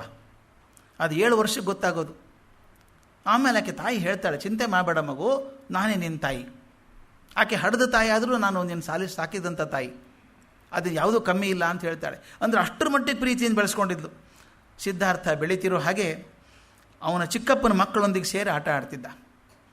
ಹೇಳಿದಲ್ಲ, ಮಹಾನಾಮ, ಅನುರುದ್ಧ, ಆನಂದ, ಭಲ್ಲಿಕ ಇವರೆಲ್ಲರ ಜೊತೆಗಲ್ಲದೆ ಚಿಕ್ಕಮ್ಮನ ಮಗ, ತಂಗಿ ಮಗ ದೇವದತ್ತನೂ ಬಂದು ಸೇರ್ಕೋತಿದ್ದ. ಈ ದೇವದತ್ತಂದೊಂದು ಸ್ವಭಾವ, ಅದು ಜೀನ್ಸೇ ಇರಬೇಕು. ಅವನು ಹಾಗೇ ಇದ್ದ. ಒಂಥರ ಯಾವಾಗಲೂ ಅಸೂಯೆ ಭಾವದ ಹುಡುಗ ಅವನು. ಸಿಟ್ಟು ಇಸ್ಕಾಲ್ಡ್. ಯಾವಾಗಲೂ ಪ್ರತಿಯೊಂದು ಇಂಥ ಪಾತ್ರದೊಳಗೆ ಒಂದು ಆ್ಯಂಟಿಥೀಸಿಸ್ ಅಂತ ಇರ್ತಾರೆ, ಯಾವಾಗಲೂ ಇರಬೇಕಾದ್ದೆ. ರಾಮ ಇದ್ದಾಗ ರಾವಣ ಇರಲೇಬೇಕು, ರಾವಣ ಇಲ್ಲದೆ ಹೋದರೆ ರಾಮನ ಬೆಲೆ ಏನು ಬಂತು? ಅದು ಹಾಗೆ ಬರಬೇಕಾದ್ದು. ಬುದ್ಧನಿಗೆ ಹಾಗಿರುವಂಥವನು ದೇವದತ್ತ. ಅದೇ ವಯಸ್ಸಿನವನು. ಯಾವಾಗಲೂ ಬುದ್ಧನ ಕಂಡ್ರೆ ಕೋಪ, ಅಸೂಯೆ ಎಲ್ಲ ಅವನಿಗೆ ಕೊಡ್ತಾರೆ ಇಂಪಾರ್ಟೆನ್ಸು, ನನಗೇನು ಕೊಡೋದಿಲ್ಲ. ಅವನು ಹೇಗಾದರೂ ಅಡ್ಡ ಹಾಕಬೇಕು, ಜಗಳ, ಇದರಲ್ಲೇ ಇರುವಂಥವನು. ಆ ಪ್ರಜಾಪತಿ ಗೌತಮಿಗೆ ಮಗ ಹುಟ್ಟಿದ ಅಂತ ಹೇಳಿದ್ನಲ್ಲ, ನಂದ ಅಂತ, ಅವನು ಬುದ್ಧನ ಪಡಿ ಹೆಚ್ಚು, ಸಿದ್ಧಾರ್ಥನ ಪಡಿ ಹೆಚ್ಚು. ಅವನು ಹಾಗೆ ನೋಡೋಕ್ಕೂ ಹಾಗೆ ಇದ್ದ, ಸ್ವಭಾವದಲ್ಲೂ ಹಾಗೇನೆ. ಅಣ್ಣನ ಬಾಲಂಗೋಚಿ ಅವನು. ಏನು ಹೇಳಿದ್ರು ಅಣ್ಣನ ಜೊತೆಗೆ ಇರಬೇಕು. ಅಣ್ಣನಿಗೆ ಯಾರಾದ್ರು ಬೈದ್ರೆ ಇವನಿಗೆ ಕೋಪ ಬರಬೇಕು, ಆ ಥರ. ಸಿದ್ಧಾರ್ಥನ ಕಲಿಕೆ ಬಹಳ ವೇಗದ್ದಾಗಿತ್ತಂತೆ. ಅವರೆಲ್ಲರೂ ಕಲಿಸೋದ ಗುರುಗಳಿದ್ದರು, ಸಂಸ್ಕೃತ ಕಲಿಸ್ತಾ ಇದ್ದರು. ಅದರ ಜೊತೆಗೆ ಸೈನ್ಸ್, ಕ್ಷತ್ರಿಯರಲ್ವ, ಯುದ್ಧ ಕಲಿಬೇಕು, ಬಾಣ ಬಿಡೋದು ಕಲಿಬೇಕು, ಎಲ್ಲ ಕಲಿಬೇಕು. ಇವನಿಗೆ ಅದರಲ್ಲಿ ಆಸಕ್ತಿ ಇಲ್ಲ. ಸಿದ್ಧಾರ್ಥನಿಗೆ ಯುದ್ಧ ಕಲೆಯಲ್ಲಿ ಆಸಕ್ತಿ ಇಲ್ಲ, ಆದರೆ ಕಲಿತಿದ್ದ, ಬೇಕು ಅಂದರೆ ಕಲಿತಿದ್ದ. ಅವನು ದೇವದತ್ತನಿಗೆ ಯುದ್ಧ ಕಲೆಯಲ್ಲಿ ತುಂಬ ಆಸಕ್ತಿ. ಇವನು ಒಬ್ಬನೇ ಇರಬೇಕು ಯಾವಾಗಲೂ. ಇವನ ಸ್ವಭಾವ ಬದಲಾಗ್ತಾ ಇದ್ದದಂದರೆ ಬಹಳ ಒಬ್ಬನೇ ಕೂತ್ಕೊಂಡು ವಿಚಾರ ಮಾಡುವಂಥ ಸ್ವಭಾವ ಒಂದು. ಗುರುಗಳು ಹೇಳಿದ್ರಂತೆ, ಸ್ವಾಮಿ ಅವನಿಗೆ ಏನು ಕಲಿಸೋದು ಗೊತ್ತಾಗಲ್ಲ, ಎಲ್ರಿಗೂ ಹೇಳಿದ್ರೆ ಮೊದಲು ಕಲ್ತು ಬಿಡ್ತಾನೆ, ಮುಂದೆ ಸುಮ್ಮನೆ ಕೂತ್ಕೊಂಡ್ಬಿಡ್ತಾನೆ. ಇದು ಅವಾಗೆಲ್ಲ ಡಿಫ್ರೆನ್ಷಿಯೇಟೆಡ್ ಇನ್ಸ್ಟ್ರಕ್ಷನ್ ಇರಲಿಲ್ಲ ಅನಿಸುತ್ತೆ ಅವಾಗೆಲ್ಲ. ಈಗೆಲ್ಲ ತುಂಬ ಬಂದಿದೆ, ಎಲ್ಲರನ್ನೂ ಒಂದೇ ಸಲ ಕಲಿಸೋದು ಹೇಗೆ, ಎಲ್ಲರೂ ಕಲಿಸೋದು ಅಂತ. ಆ ಗುರುಗಳಿಗೆ ಗೊತ್ತಿರಲಿಲ್ಲ ಅನಿಸುತ್ತೆ. ಕಲಿಸ್ಬಿಡ್ತೀನಿ, ಕಲ್ಕೊಂಡ್ಬಿಡ್ತಾನೆ, ಮುಂದೆ ಏನು ಮಾಡೋದು, ಈ ಸ್ವಲ್ಪ ಆಟ ಆಡ್ಕೊಂಡಿರಪ್ಪ ಅಂತೀವಿ. ನಾವು ಆಟ ಆಡೋಕ್ಕೆ ಹೋಗಲ್ಲ, ಒಬ್ಬನೇ ಕೂತ್ಕೊಂಡಿರ್ತಾನೆ, ಏನೋ ವಿಚಾರ ಮಾಡ್ತಿರ್ತಾನೆ, ಏನೋ ಕಾಳಜಿ ಮಾಡ್ತಾನೆ, ಗೊತ್ತಾಗಲ್ಲ ನಮಗೆ ಅಂತ ಇರೋದೇ ಹಾಗೆ. ಒಂದು ಸಲ ಅವನು ತನ್ನ ಗುರುಗಳ ಜೊತೆ ಕೂತ್ಕೊಂಡಾಗ ಒಬ್ಬರು ಸನ್ಯಾಸಿ ಬರ್ತಾನೆ, ಪರಿವರಾಜಕ ಬರ್ತಾನೆ. ಅಲ್ಲಿ ಅವ್ನು ನೋಡಿರಲಿಲ್ಲ, ಸನ್ಯಾಸಿಗಳು ನೋಡಿರಲಿಲ್ಲ. ಇವ್ರು ಯಾರು, ಇವ್ರು ಹಿಂಗಿದ್ದಾರೆ ಅಂತ. ನೀನೇ ಮಾತಾಡಿಸು ಅಂತಾರೆ. ಹೋಗಿ ಮಾತಾಡ್ತಾನೆ, ನೀವು ಯಾಕೆ ಹಿಂಗಿದ್ದೀರಿ ಅಂತ. ನಾ ಸನ್ಯಾಸಿಪ್ಪ. ಸನ್ಯಾಸಿ ಅಂದರೆ ಏನು? ಮನೆ ಬಿಟ್ಟು ಬಂದಿದ್ದೀನಿ. ಯಾಕೆ ಬಿಟ್ಟು ಬಂದಿರಿ ಮನೆ? ತನ್ನ ಮನೇಲಿ ತೊಂದರೆ ಏನಿರಲಿಲ್ಲಪ್ಪ, ನಾನು ನನ್ನ ಜೀವನದ ಸಮಸ್ಯೆಗಳಿಗೆ ಪರಿಹಾರ ಕಂಡುಕೋಬೇಕು ಅಂತ ಹೊರಟಿದ್ದೀನಿ. ಹಾಗಾದ್ರೆ ಪರಿಹಾರ ಕಂಡುಕೋಬೇಕಾದ್ರೆ ಮನೆ ಬಿಟ್ಟೇ ಹೋಗ್ಬೇಕಾ? ಇಲ್ಲಪ್ಪ, ಈಗ ಬೇರೆ ಬೇರೆ ಹಾದಿ ನಾನು ಕಂಡುಕೊಂಡದ್ದಿದು. ನಾನು ಗುರು ಸೇವೆ ಮಾಡ್ಕೊಂಡಿದ್ದೆ, ನಾನು ಹೀಗೆ ಹೋಗ್ತಾ ನನ್ನ ಜೀವನದ ಗುರಿ ಏನು ಅಂತ ಕಂಡುಕೊಳ್ಳೋಕೆ ಹೋಗ್ತಾ ಇದ್ದೀನಿ ಅಂತ. ಎಲ್ಲಿದೆ ಗುರಿ ಅಂತ ನನಗೂ ಗೊತ್ತಿಲ್ಲ ಅಂದವನು. ನಾನು ಹುಡುಕ್ತಾ ಇದ್ದೀನಿ, ನನ್ನ ಜೀವನ ಗುರಿ ಹುಡ್ಕೊಂಡು ಹೋಗ್ತಾ ಇದ್ದೀನಿ. ಹಾಗಾದರೆ ಜೀವನದ ಗುರಿ ಹುಡ್ಕೊಂಡು ಹೋಗಬೇಕಾದ್ರೆ ಸನ್ಯಾಸಿ ಆಗಬೇಕಾ? ನೋಡಿ ಬೀಜ ಹೆಂಗೆ ಮಳ್ಕೊಂಡು ಹೋಗ್ತದೆ, ಇಲ್ಲಿಂದ ಶುರು. ಆ ನಂತರ ನಾನು ತಪಸ್ಸು ಮಾಡೋದು ಬರಲ್ಲ ಅಂತ, ನೀ ಸಣ್ಣ ಹುಡುಗ ಎಷ್ಟು ಲಗು ಬೇಡ, ಸ್ವಲ್ಪ ದಿವಸ ಜೀವನ ಅನುಭವ ಆಗಲಿ, ಆಮೇಲೆ ಬಾ ನೀನು ಅಂತ ಹೇಳ್ತಾನೆ. ಆ ಚಂದಕ್ಕನ ಜೊತೆಗೆ ಮನೆಗೆ ಹೋಗ್ತಾನೆ. ಅವರಪ್ಪಂದು ಹೇಳಿದ್ನಲ್ಲ, ಅವರಪ್ಪ ತುಂಬ ವಯಸ್ಸಾಗಿದೆ, ಒದ್ದಾಡ್ತಾ ಇದ್ದಾನೆ ಅಂತ. ಅವನು ಹೋಗಿ ಕೇಳಿದಾಗ ಹೇಳ್ತಾನೆ, ಭದ್ರ ಹೇಳ್ತಾನೆ, ನೋಡಪ್ಪ ಈಗ ನೀ ತುಂಬ ಚೆನ್ನಾಗಿದ್ಯಾ ಹುಡುಗ. ಈ ನನ್ನ ಮಗ ಇದ್ದಾನಲ್ಲ ಚಂದಕ, 20 ವರ್ಷ ನಿನಕ್ಕಿಂತ ಚೆನ್ನಾಗಿದ್ದ ಅವನು, ನೋಡೋದಕ್ಕೆ ಗಟ್ಟಿಯಾಗಿದ್ದ ಹುಡುಗ. ಈಗಾಗಲೇ ಮಧ್ಯ ವಯಸ್ಕ ಆಗಿದ್ದಾನೆ ಅವನು. ನನ್ನ ಹೆಂಗೆ ಆಗ್ತಾನೆ ಮುಂದೆ, ನಿಮ್ಮಪ್ಪನೂ ನನ್ನ ಹೆಂಗೆ ಆಗ್ತಾರೆ, ನೀನು ನನ್ನ ಹೆಂಗೆ ಆಗ್ತೀಯಾ ಅಂದಾಗ ಒಂದು ಸನ್ಯಾಸದ ಕಲ್ಪನೆ ಅವನಿಗೆ ಬಂತು. ಕೆಲವೊಂದು ಕಥೆಗಳಲ್ಲಿ ಬರ್ತದೆ, ಕಥೆಗಳಲ್ಲಿ ಟೆಕ್ಸ್ಟ್ ಬುಕ್ಕಲ್ಲಿ ಹಾಕಿದಾಗ ಚೆನ್ನ ಅನ್ನೋವನು ಕರ್ಕೊಂಡು ಹೋಗ್ಬಿಟ್ಟ. ಅವನ ಒಂದು ದಿವಸ 29 ವರ್ಷ ಸಂತೋಷದಲ್ಲಿದ್ದಂಥ ಬುದ್ಧನ ಚೆನ್ನ ಕರ್ಕೊಂಡು ಹೋದಾಗ ದಾರೀಲಿ ಒಬ್ಬ ರೋಗಿಷ್ಠನ ಕಂಡ, ಒಬ್ಬ ವಯಸ್ಸಾದವನು ಕಂಡ, ಒಂದು ಹೆಣ ನೋಡಿದ ಮೇಲೆ ಅಯ್ಯೋ ದುಃಖ ಇದೆ ಅಂತ ಅನ್ನಿಸ್ತು ಅಂತ. ಇದು ನನಗನಿಸಿದ ಹಾಗೆ ಅಥವಾ ನಾನು ಕಂಡ ಹಾಗೆ ಒಂದು ದಿವಸದಲ್ಲಿ ಆದಂಥದ್ದಲ್ಲ ಅದು. ಅವನು ನೋಡ್ತಾ ಇದ್ದ ಎಳೆ ಮನಸ್ಸಿನ ಮೇಲೆ ಪ್ರಭಾವ ಹೆಂಗಾಯಿತು ಅಂತ. ಇದೇ ಸೆನ್ಸಿಟಿವ್ ಮೈಂಡ್ ಅಂತ ಹೇಳೋದು. ದೇವದತ್ತನಿಗಾಗಲಿಲ್ಲ, ಅವನ ಜೊತೆಗಿದ್ದಂಥವ್ರು ಬೇರೆದವ್ರು ಆಗಲಿಲ್ಲ, ಇವನಿಗೆ ಮಾತ್ರ ಯಾಕಾಯಿತು ಅಂದರೆ ಮನಸ್ಸು ಪಕ್ವವಾಗಿತ್ತು. ಮನಸ್ಸು ಪಕ್ವವಾದಾಗ ಮಾತ್ರ ಆ ಭಾವನೆಗಳು ಜರ್ತವೆ. ಹಾಗೆ ಸಿದ್ಧಾರ್ಥ ಬೆಚ್ಚಿ ಬಿದ್ದ. ಒಂದು ದಿವಸ ನೆಲ ಉಳೋ ಹಬ್ಬ ಅಂತ ಮಾಡ್ತಾರೆ. ಕೃಷಿ ಶುರು ಮಾಡೋ ದಿವಸ ನೆಲ ಉಳಬೇಕು. ಅವತ್ತೆಲ್ಲ ರೈತರೆಲ್ಲ ಸಂಭ್ರಮದಿಂದ ಹೋದರು. ಶುದ್ಧೋಧನ ಹೋಗ್ತಿದ್ದ. ಅದಕ್ಕೆ ಹೋಗಿ ಮರದ ಕೆಳಗೆ ಕೂಡಿಸಿದ್ರು. ಬುದ್ಧ ಸಣ್ಣ ಹುಡುಗ, ಅವಾಗ ಇನ್ನೂ 6-7 ವರ್ಷದ ಹುಡುಗ ಇರಬೇಕು. ಅವನು ಕೂಡಿಸಿದ್ದಾರೆ.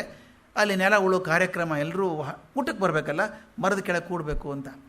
ಅಲ್ಲಿಂದ ಗೌತಮಿ ನೋಡ್ತಾಳೆ, ಒಬ್ಬನೇ ಕೂತಿದ್ದಾನೆ ಹುಡುಗ. ಅವನು ಯಾವಾಗಲೂ ಅವನು ಕಾಯೋದಕ್ಕೆ ಇರಬೇಕೊಬ್ಬನೇ, ಅವನು ಸೈನಿಕ.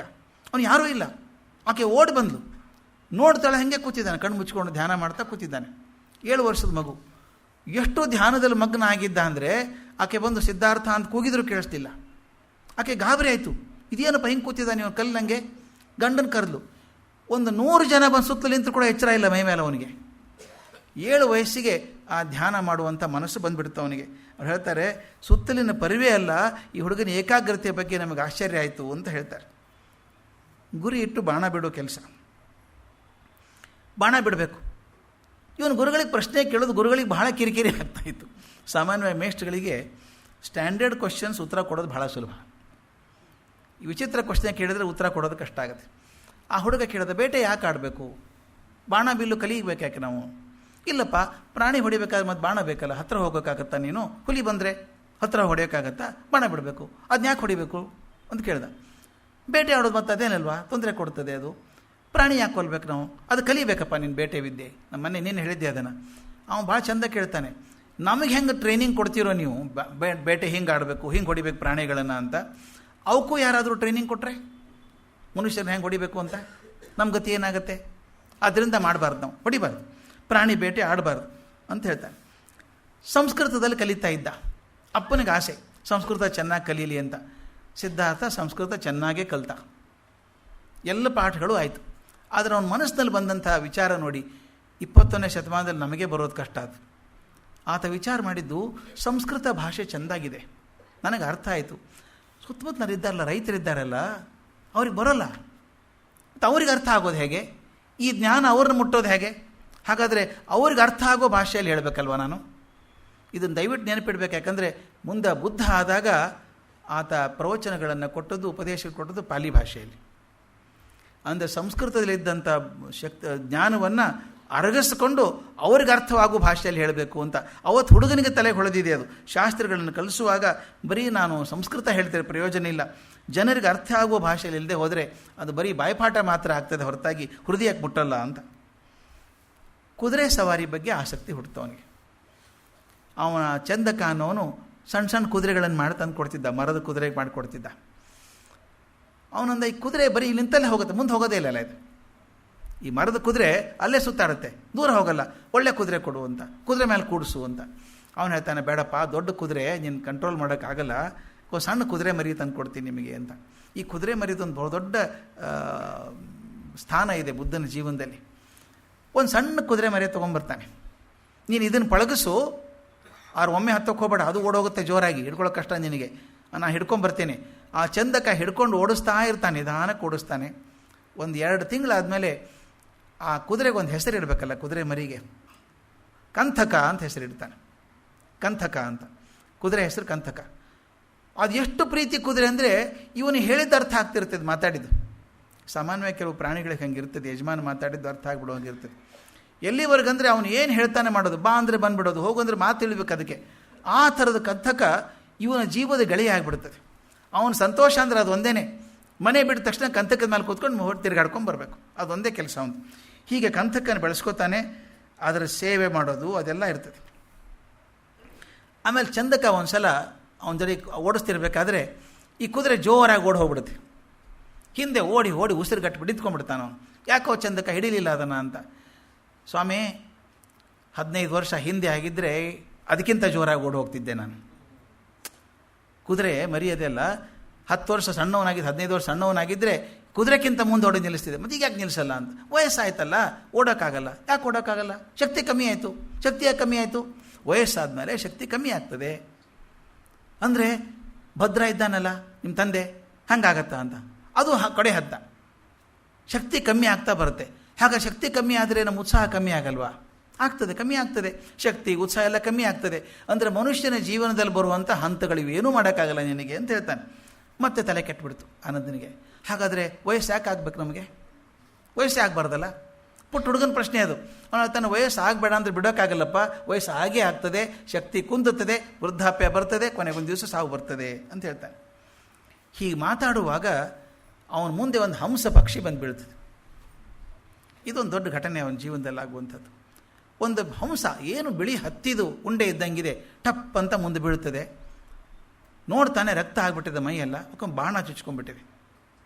ಚೇ ಇಂಥ ಒಳ್ಳೆ ಪಕ್ಷಿಗೆ ಯಾವನಪ್ಪ ನೀಚ ಹೊಡೆದವನು ಬಾಣ? ಅದನ್ನು ಚಂದಕ ಓಡಿ ಬರ್ತಾನೆ, ಏನು ಮಾಡಬೇಕು ಇದಕ್ಕೆ ಅಂತ.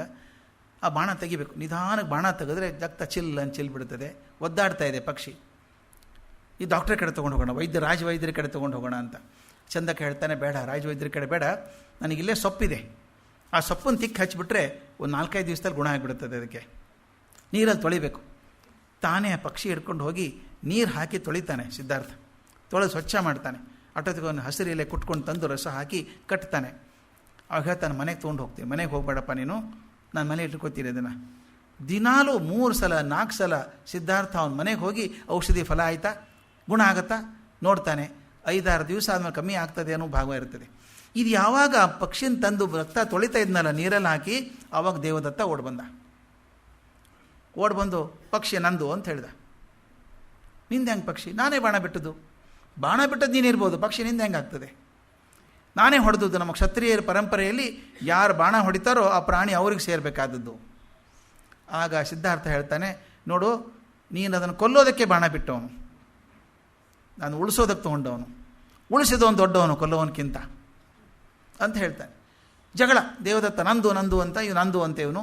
ಹಾಗಾದರೆ ಶುದ್ಧೋಧನ ಮುಂದೆ ಹೋಗೋಣ, ರಾಜನ ಮುಂದೆ ತೀರ್ಮಾನ ಆಗಲಿ ಅಂತ. ರಾಜನಿಗೊಂಥರ ತಮಾಷೆ ಅನ್ನಿಸ್ತು. ಇಬ್ಬರು ಹುಡುಗನ ಕರೀತಾನೆ, ಮಂತ್ರಿಗಳಿರ್ತಾರೆ. ಏನು ಮಾಡೋದು? ಯಾರ್ದು? ಹಾಗಾದರೆ ಪಕ್ಷಿ ಇದು ಕ್ಷತ್ರಿಯ ಧರ್ಮದ ಪ್ರಕಾರ ಬೇಟೆ ಆಡಿದ್ದು. ತಮ್ಮ ನೆನಪಿದೆ, ಋಷಿಮುಖ ಪರ್ವತದಲ್ಲಿ ಆದದ್ದು ಅದೇನೆ, ಅರ್ಜುನನಿಗೂ ಶಿವನಿಗೂ ಆದದ್ದು. ಬಾಣ ನಾ ಮೊದಲು ಹೊಡೆದದ್ದು ಅಂತ, ನಾ ಮೊದಲು ಹೊಡೆದದ್ದು ಅಂದರೆ ಪರಂಪರೆಯಲ್ಲಿ ಯಾರು ಬಾಣ ಹೊಡಿತಾರೋ ಅವ್ರದ್ದು ಪ್ರಾಣಿ ಅಂತ. ಅದ್ರ ಪ್ರಕಾರ ದೇವದತ್ತಂದಲ್ವಾ ಅಂತ ಕೇಳ್ತಾನೆ. ಅವನು ಕೊಲ್ಲೋದಕ್ಕೆ ಮಾಡಿದ್ದು, ನಾವು ಉಳಿಸೋದಕ್ಕೆ ಮಾಡಿದ್ದು. ಏನು ಹೇಳ್ತೀರಿ ಅಂತ ಮಂತ್ರಿಗಳಿಗೆ ಕೇಳ್ತಾನೆ. ಸುಗತ ಹೇಳ್ತಾನೆ, ಸ್ವಾಮಿ, ನನ್ನ ಪ್ರಕಾರ ಕೊಲ್ಲೋವನ್ಕಿಂತ ಕಾಯೋನು ದೊಡ್ಡವನು, ಕೊಲ್ಲೋವನ್ಕಿಂತ ಕಾಯೋನು ದೊಡ್ಡವನು. ಸಿದ್ಧಾರ್ಥ ಅದನ್ನು ಉಳಿಸಿದ್ದಾನೆ. ಜೀವ ಹೋಗ್ಬಿಡ್ತಿತ್ತು, ಹೇಗಿದ್ದರೂ ಜೀವ ಹೋಗ್ತಿತ್ತು ಅದರದ್ದು. ಜೀವ ಉಳಿಸಿದ್ದು ಇವನಾದ್ದರಿಂದ ಜೀವಂತವಿರೋ ಪಕ್ಷಿ ಅವನಿಗೆ ಸೇರಬೇಕಾದದ್ದು ಅಂತ ಹೇಳ್ತಾನೆ. ಆಗ ದೇವದತ್ತ ಹಾರಾಡಿಬಿಡ್ತಾನೆ. ಪಾರ್ಶಾಲಿಟಿ ಇದು, ರಾಜನ ಮಗನೇ ಆದ್ದರಿಂದ ತೀರ್ಮಾನ ಅವನ ಪ್ರಕಾರ ಕೊಟ್ಟರು ಅಂತ ಹೇಳಿ ಅವ್ನು ಸಂಕಟ ಆಗಲ್ಲ, ಹೋಗ್ಬಿಡ್ತಾನೆ, ಜಗಳಾಡ್ಕೊಂಡು ಹೋಗ್ತಾನೆ. ಕೊನೆವರೆಗೂ ದೇವದತ್ತ ತನ್ನ ದ್ವೇಷ ಸಾಧಿಸಿದ ಸಿದ್ಧಾರ್ಥನ ಜೊತೆಗೆ. ಆ ಹುಡುಗನಾಗಿದ್ದಾಗಿಂದ ತಮ್ಮ ಹುಡುಗರಿಗೆ ಬಾಕಿದ್ದಂಥ ಚಿಕ್ಕಮ್ಮನ ಮಕ್ಕಳೆಲ್ಲ ಇದ್ದ ಅವ್ರು ಹೇಳೋನು, ನೀವು ಇವನಿಂದ ಹೋಗಬೇಡಿ, ಸನ್ಯಾಸಿ ಆಗಿಬಿಡ್ತಾನೆ ಅವನು ಹೆಂಗೂ ರಾಜ ಆಗೋನಲ್ಲ, ನೋಡಿ ಅವನ ಲಕ್ಷಣ ಹೇಗಿದೆ ಅಂತ ಹೇಳಿ ಟೀಕೆ ಮಾಡ್ತಿದ್ದ. ರಾಜನಿಗೆ ಚಿಂತೆ ಹೆಚ್ಚಿಗೆ ಏನಾಯಿತು ಅಂದರೆ, ಮಗನಲ್ಲಿ ತುಂಬ ಕರುಣೆ ಇದೆ ಅಂತ ಗೊತ್ತು, ತುಂಬ ಕರುಣೆ ಇದೆ ಅಂತ ಗೊತ್ತು. ಆ ಕರುಣೆಯಿಂದ ಇವನು ರಾಜ ಹೆಂಗಾಗ್ತಾನಪ್ಪ, ಇವನು ಅಡ್ಮಿನಿಸ್ಟ್ರೇಷನ್ ಸ್ವಲ್ಪ ಬಿಗಿ ಇರಬೇಕಲ್ಲ, ಎಲ್ಲ ಪ್ರೀತಿ ಮಾಡೋದು, ರಾಜ ಹೆಂಗಾಗ್ತಾನೆ ಇವನು ಅಂತ ಕಾಳಜಿ, ರಾಜ ಆಗ್ತಾನ ಇವನು ಅಂತ. ಈ ಹೊತ್ತಿಗೆ ಒಂದು ಸುದ್ದಿ ಬರ್ತದೆ. ಇದು ಭಾಳ ಹಿಂದಿನ ಕತೆ, ಬಿಟ್ಬಿಟ್ಟೆ ಹೇಳೋದು ನಾನು ಅದನ್ನು. ಮಾಯಾದೇವಿ ತೀರ್ಕೊಂಡು 3 ದಿವಸಕ್ಕೆ ಸುದ್ದಿ ಬರ್ತದೆ. ಅವನು ತರಬೇಕು ಅಂದಿರ್ತಾನಲ್ಲ, ಕರುಣ ಮತ್ತು ತಾಯಿನ ಇಲ್ಲಿ ತರಬೇಕು ಅಂದಿರ್ತಾನಲ್ಲ, ಕರುಣ ಸತ್ತು ಹೋಗಿರ್ತೆ. ಆಕೆ ಮಾಯಾದೇವಿ ಸತ್ಲು ಅಂತ ಸುದ್ದಿ ಕೇಳಿದ ತಕ್ಷಣ ಇವರೆಲ್ಲ ಅಳ್ತಾ ಇರ್ತಾರೆ. ಕರು ಅಲ್ಲೇ ನಿಂತಿರುತ್ತಂತೆ, ಅದು ಕಣ್ಣೀರು ಹಾಕ್ತದಂತೆ. ಅದು ಕವಿ ಹೃದಯ ಇರಬೇಕು ಬರೆದವ್ರದ್ದು, ಮತ್ತು ಬೇರೆ ಕಣ್ಣೀರು ಹಾಕ್ತದೆ, ಊಟ ಮಾಡೋದು ಬಿಟ್ಬಿಡ್ತದೆ. ಒಂದು ವಿಚಿತ್ರ ಘಟನೆ ಆಗೋದು. ಅಲ್ಲಿ ಚಿರತೆಗಳೇ ಇಲ್ಲ, ಆದರೆ ಒಂದು ದಿವಸ ಚಿರತೆ ಬಂದು ನಿಶ್ಯಕ್ತವಾಗಿ ಕೂತಿದ್ದಂಥ ಕರುಣನ ಮೇಲೆ ಬಿದ್ದು ಕರುಣ ಕೊಂದು ಹೋಗ್ಬಿಡುತ್ತೆ. ಕರುಣ ಸತ್ತೋಯ್ತು. ಅದು ಸಿಂಬಾಲಿಕ್ ಆಗಿ ಅಂತ ತೊಗೋಬೇಕಾದ, ಸಾಂಕೇತಿಕವಾಗಿ ಕರುಣೆಯ ಸಮುದ್ರ ಆದಂಥ ಮಾಯಾದೇವಿ ಸತ್ತಾಗ ಕರುಣ ಅನ್ನೋ ಕರು ಕೂಡ ಹೋಯಿತು ಅಂತ ಅಲ್ಲಿ ಅದಕ್ಕೊಂದು ಸಮಾಧಿ ಮಾಡ್ತಾರೆ. ಅಲ್ಲಿ ಮುಂದೆ ಹೋದಾಗ ಕೂಡ ಪ್ರತಿ ಸಲ ಸಿದ್ಧಾರ್ಥ ರುಂಬಿಣಿಗೆ ಹೋದಾಗ ಆ ಸಮಾಧಿ ಮುಂದೆ ಕೂತ್ಕೊಂಡು ಬರ್ತಿರ್ತಾನೆ. ಇಲ್ಲಿ ಇವನ ಅನ್ಯಮನಸ್ಕತೆಯನ್ನು ನೋಡಿದಂಥ ರಾಜ ಏನಂತಾನೆ, ಇವನು ರಿಪೇರಿ ಮಾಡೋದು ಹೇಗೆ, ಮನಸ್ಸನ್ನು ಮತ್ತು ಉತ್ಸಾಹ ಮಾಡೋದು ಹೇಗೆ? ಸ್ಟ್ಯಾಂಡರ್ಡ್ ಫಾರ್ಮುಲಾ, ಅವತ್ತಿಂದ ಇವತ್ತಿನವರೆಗೂ ಮದುವೆ ಮಾಡಿಬಿಡಿ, ಅದೇ ತಾನೇ ಸ್ಟ್ಯಾಂಡರ್ಡ್ ಫಾರ್ಮುಲಾ, ಮದುವೆ ಮಾಡಿಬಿಡಿ ಅಂತಾರೆ. ಮದುವೆ ಮಾಡಬೇಕು, ಹಾಗಾದ್ರೆ ಮದುವೆ ಮಾಡಿ ಹೊಸ ಚೈತನ್ಯ ಬರ್ತದೆ, ಆಗಲಿ, ಯಾರು ಮಾಡಬೇಕು ಹುಡುಕಾಡ್ತಾರೆ. ಒಂದು ಕಾರ್ಯಕ್ರಮ ಇರ್ತದೆ, ಕಾರ್ಯಕ್ರಮದಲ್ಲಿ ಗಿಫ್ಟ್ ಕೊಡೋದು, ಅದೇ ಒಂದು ವಿಚಿತ್ರ ಪದ್ಧತಿ, ಅದು ಹೆಂಗೂ ಗೊತ್ತಿಲ್ಲ ನನಗದು. ಇವ ರಾಜ್ಕುಮಾರ್ ಎಲ್ಲರಿಗೂ ತನಗೆ ಕೊಡೋಂಥ ಕಾಣಿಕೆ ಕೊಡಬೇಕು. ಅಲ್ಲಿರುವಂಥ ಎಲ್ಲ ಹುಡುಗಿಯರು ಬರ್ತಾರೆ, ಅಲ್ಲಿ ಸುತ್ತಮುತ್ತಲಿರುವಂಥ ರಾಜರು ಅಥವಾ ದೊಡ್ಡ ಬಂದು ತಂದವರು ಎಲ್ಲರೂ ಬರ್ತಾರೆ, ಎಲ್ಲರಿಗೂ ಗಿಫ್ಟ್ ಕೊಡಬೇಕು. ಇವನ್ನೆಲ್ಲರಿಗೂ ಒಂದೊಂದು ಕಾಣಿಕೆ ಕೊಡ್ತಾನೆ. ಕೊನೆಗೆ ಯಶೋಧರೆ ಬರ್ತಾಳೆ. ಇವನ ಗಿಫ್ಟ್ ಎಲ್ಲ ಖಾಲಿಯಾಗಿ ಹೋಗಿದೆ, ಏನೂ ಇಲ್ಲ ಇವನ ಕಡೆ. ಇವ್ರ ಕಡೆ ಯಾವ ಕಾಣಿಕೆನೂ ಇಲ್ಲ ಕೊಡೋದಕ್ಕೆ. ಯಶೋಧರೆ ಬಂದಾಗ ಆಕೆ ಕೇಳ್ತಾಳೆ, ನನಗೇನಿಲ್ವಾ ಗಿಫ್ಟು ಅಂತಾರೆ. ಅವ್ನು ನೋಡ್ತಾನೆ, ನನ್ನ ಕಡೆ ಯಾವುದೂ ಕಾಣಿಕೆ ಉಳಿದಿಲ್ಲಮ್ಮ, ಇರು 1 ನಿಮಿಷ ಇರು ಅಂತ ಕೈಯಲ್ಲಿ ಉಂಗುರ ತೆಗೆದು ಕೊಟ್ಬಿಡ್ತಾನೆ ಆಕೆ. ಮಂತ್ರಿ ಹೇಳ್ತಾರೆ, ಹಾಂ ಈಕೆನೇ ನೋಡಿ ಸರಿ ಆಯಿತು ಅಂತಾರೆ. ಆಕೆ ನೋಡೋಕ್ಕೂ ಭಾಳ ಸುಂದರವಾದ ಹುಡುಗಿ, ಅತ್ಯಂತ ಸಜ್ಜನ, ಒಳ್ಳೆ ಗುಣಗಳಿದ್ದಂಥ ಹುಡುಗಿ, ಪರಿಚಯದವರು.